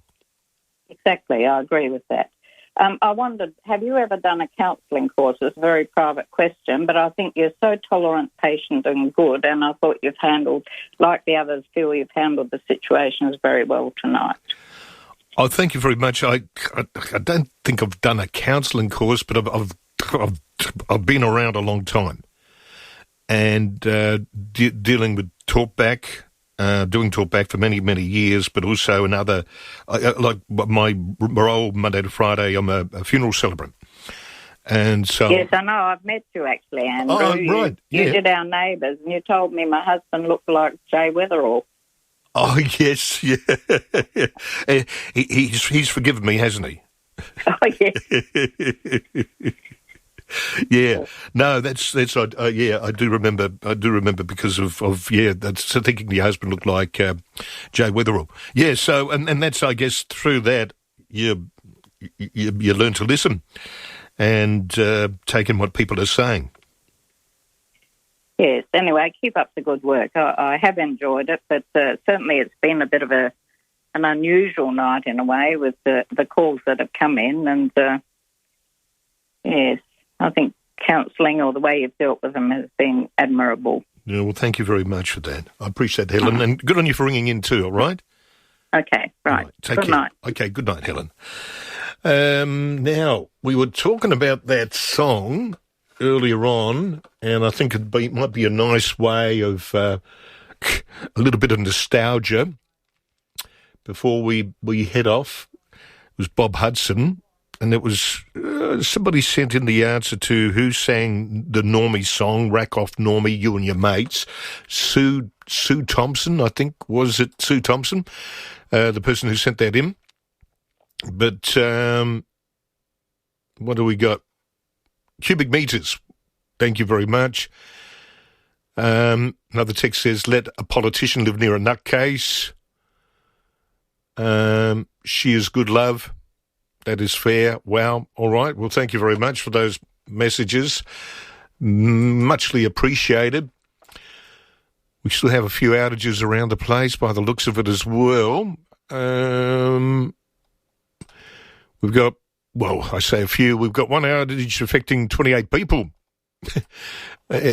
Nora, Karina and Robe. So, beautiful part of the world. Beautiful part of the world down there. There's no doubt about that down there in the southeast. We're very blessed here in South Australia. All right, now here is that song, Bob Hudson, the Newcastle song. And this is, I remember it now. Don't you ever let a chance go by, oh Lord. Don't you ever let a chance go by. What good advice. About 1974, I reckon that came out, at least. Yeah. Hey, Tina's our final call for the night. Hi, Tina. Hi, how you going? I'm all right. How are you going? Yeah, good. I just want to say how good you are. You've made my night tonight. Oh, that's very sweet of you, Tina. Thank you very much for that. Yeah. I come to bed and I laid down and I thought, oh, my God, I can't believe what you do. So, oh, that's great. Do you listen often to Fiveaa? Yeah, always. Oh, cool. Always, in the morning, everything. Yeah, so, yeah, fantastic. But you You are really sensational, seriously. Oh, that's so sweet of you, Tina. That's nice. You've made my night. Thank you very much for that. Yeah, Hey, you're very good. Thank you. What else you been doing tonight before you went to bed? Nothing exciting. Just watering the garden, making sure everything is watered properly. Yeah. And nothing too exciting. Come to bed and, I put the radio on and I love listening to you. So. Oh, thanks for that, Tina.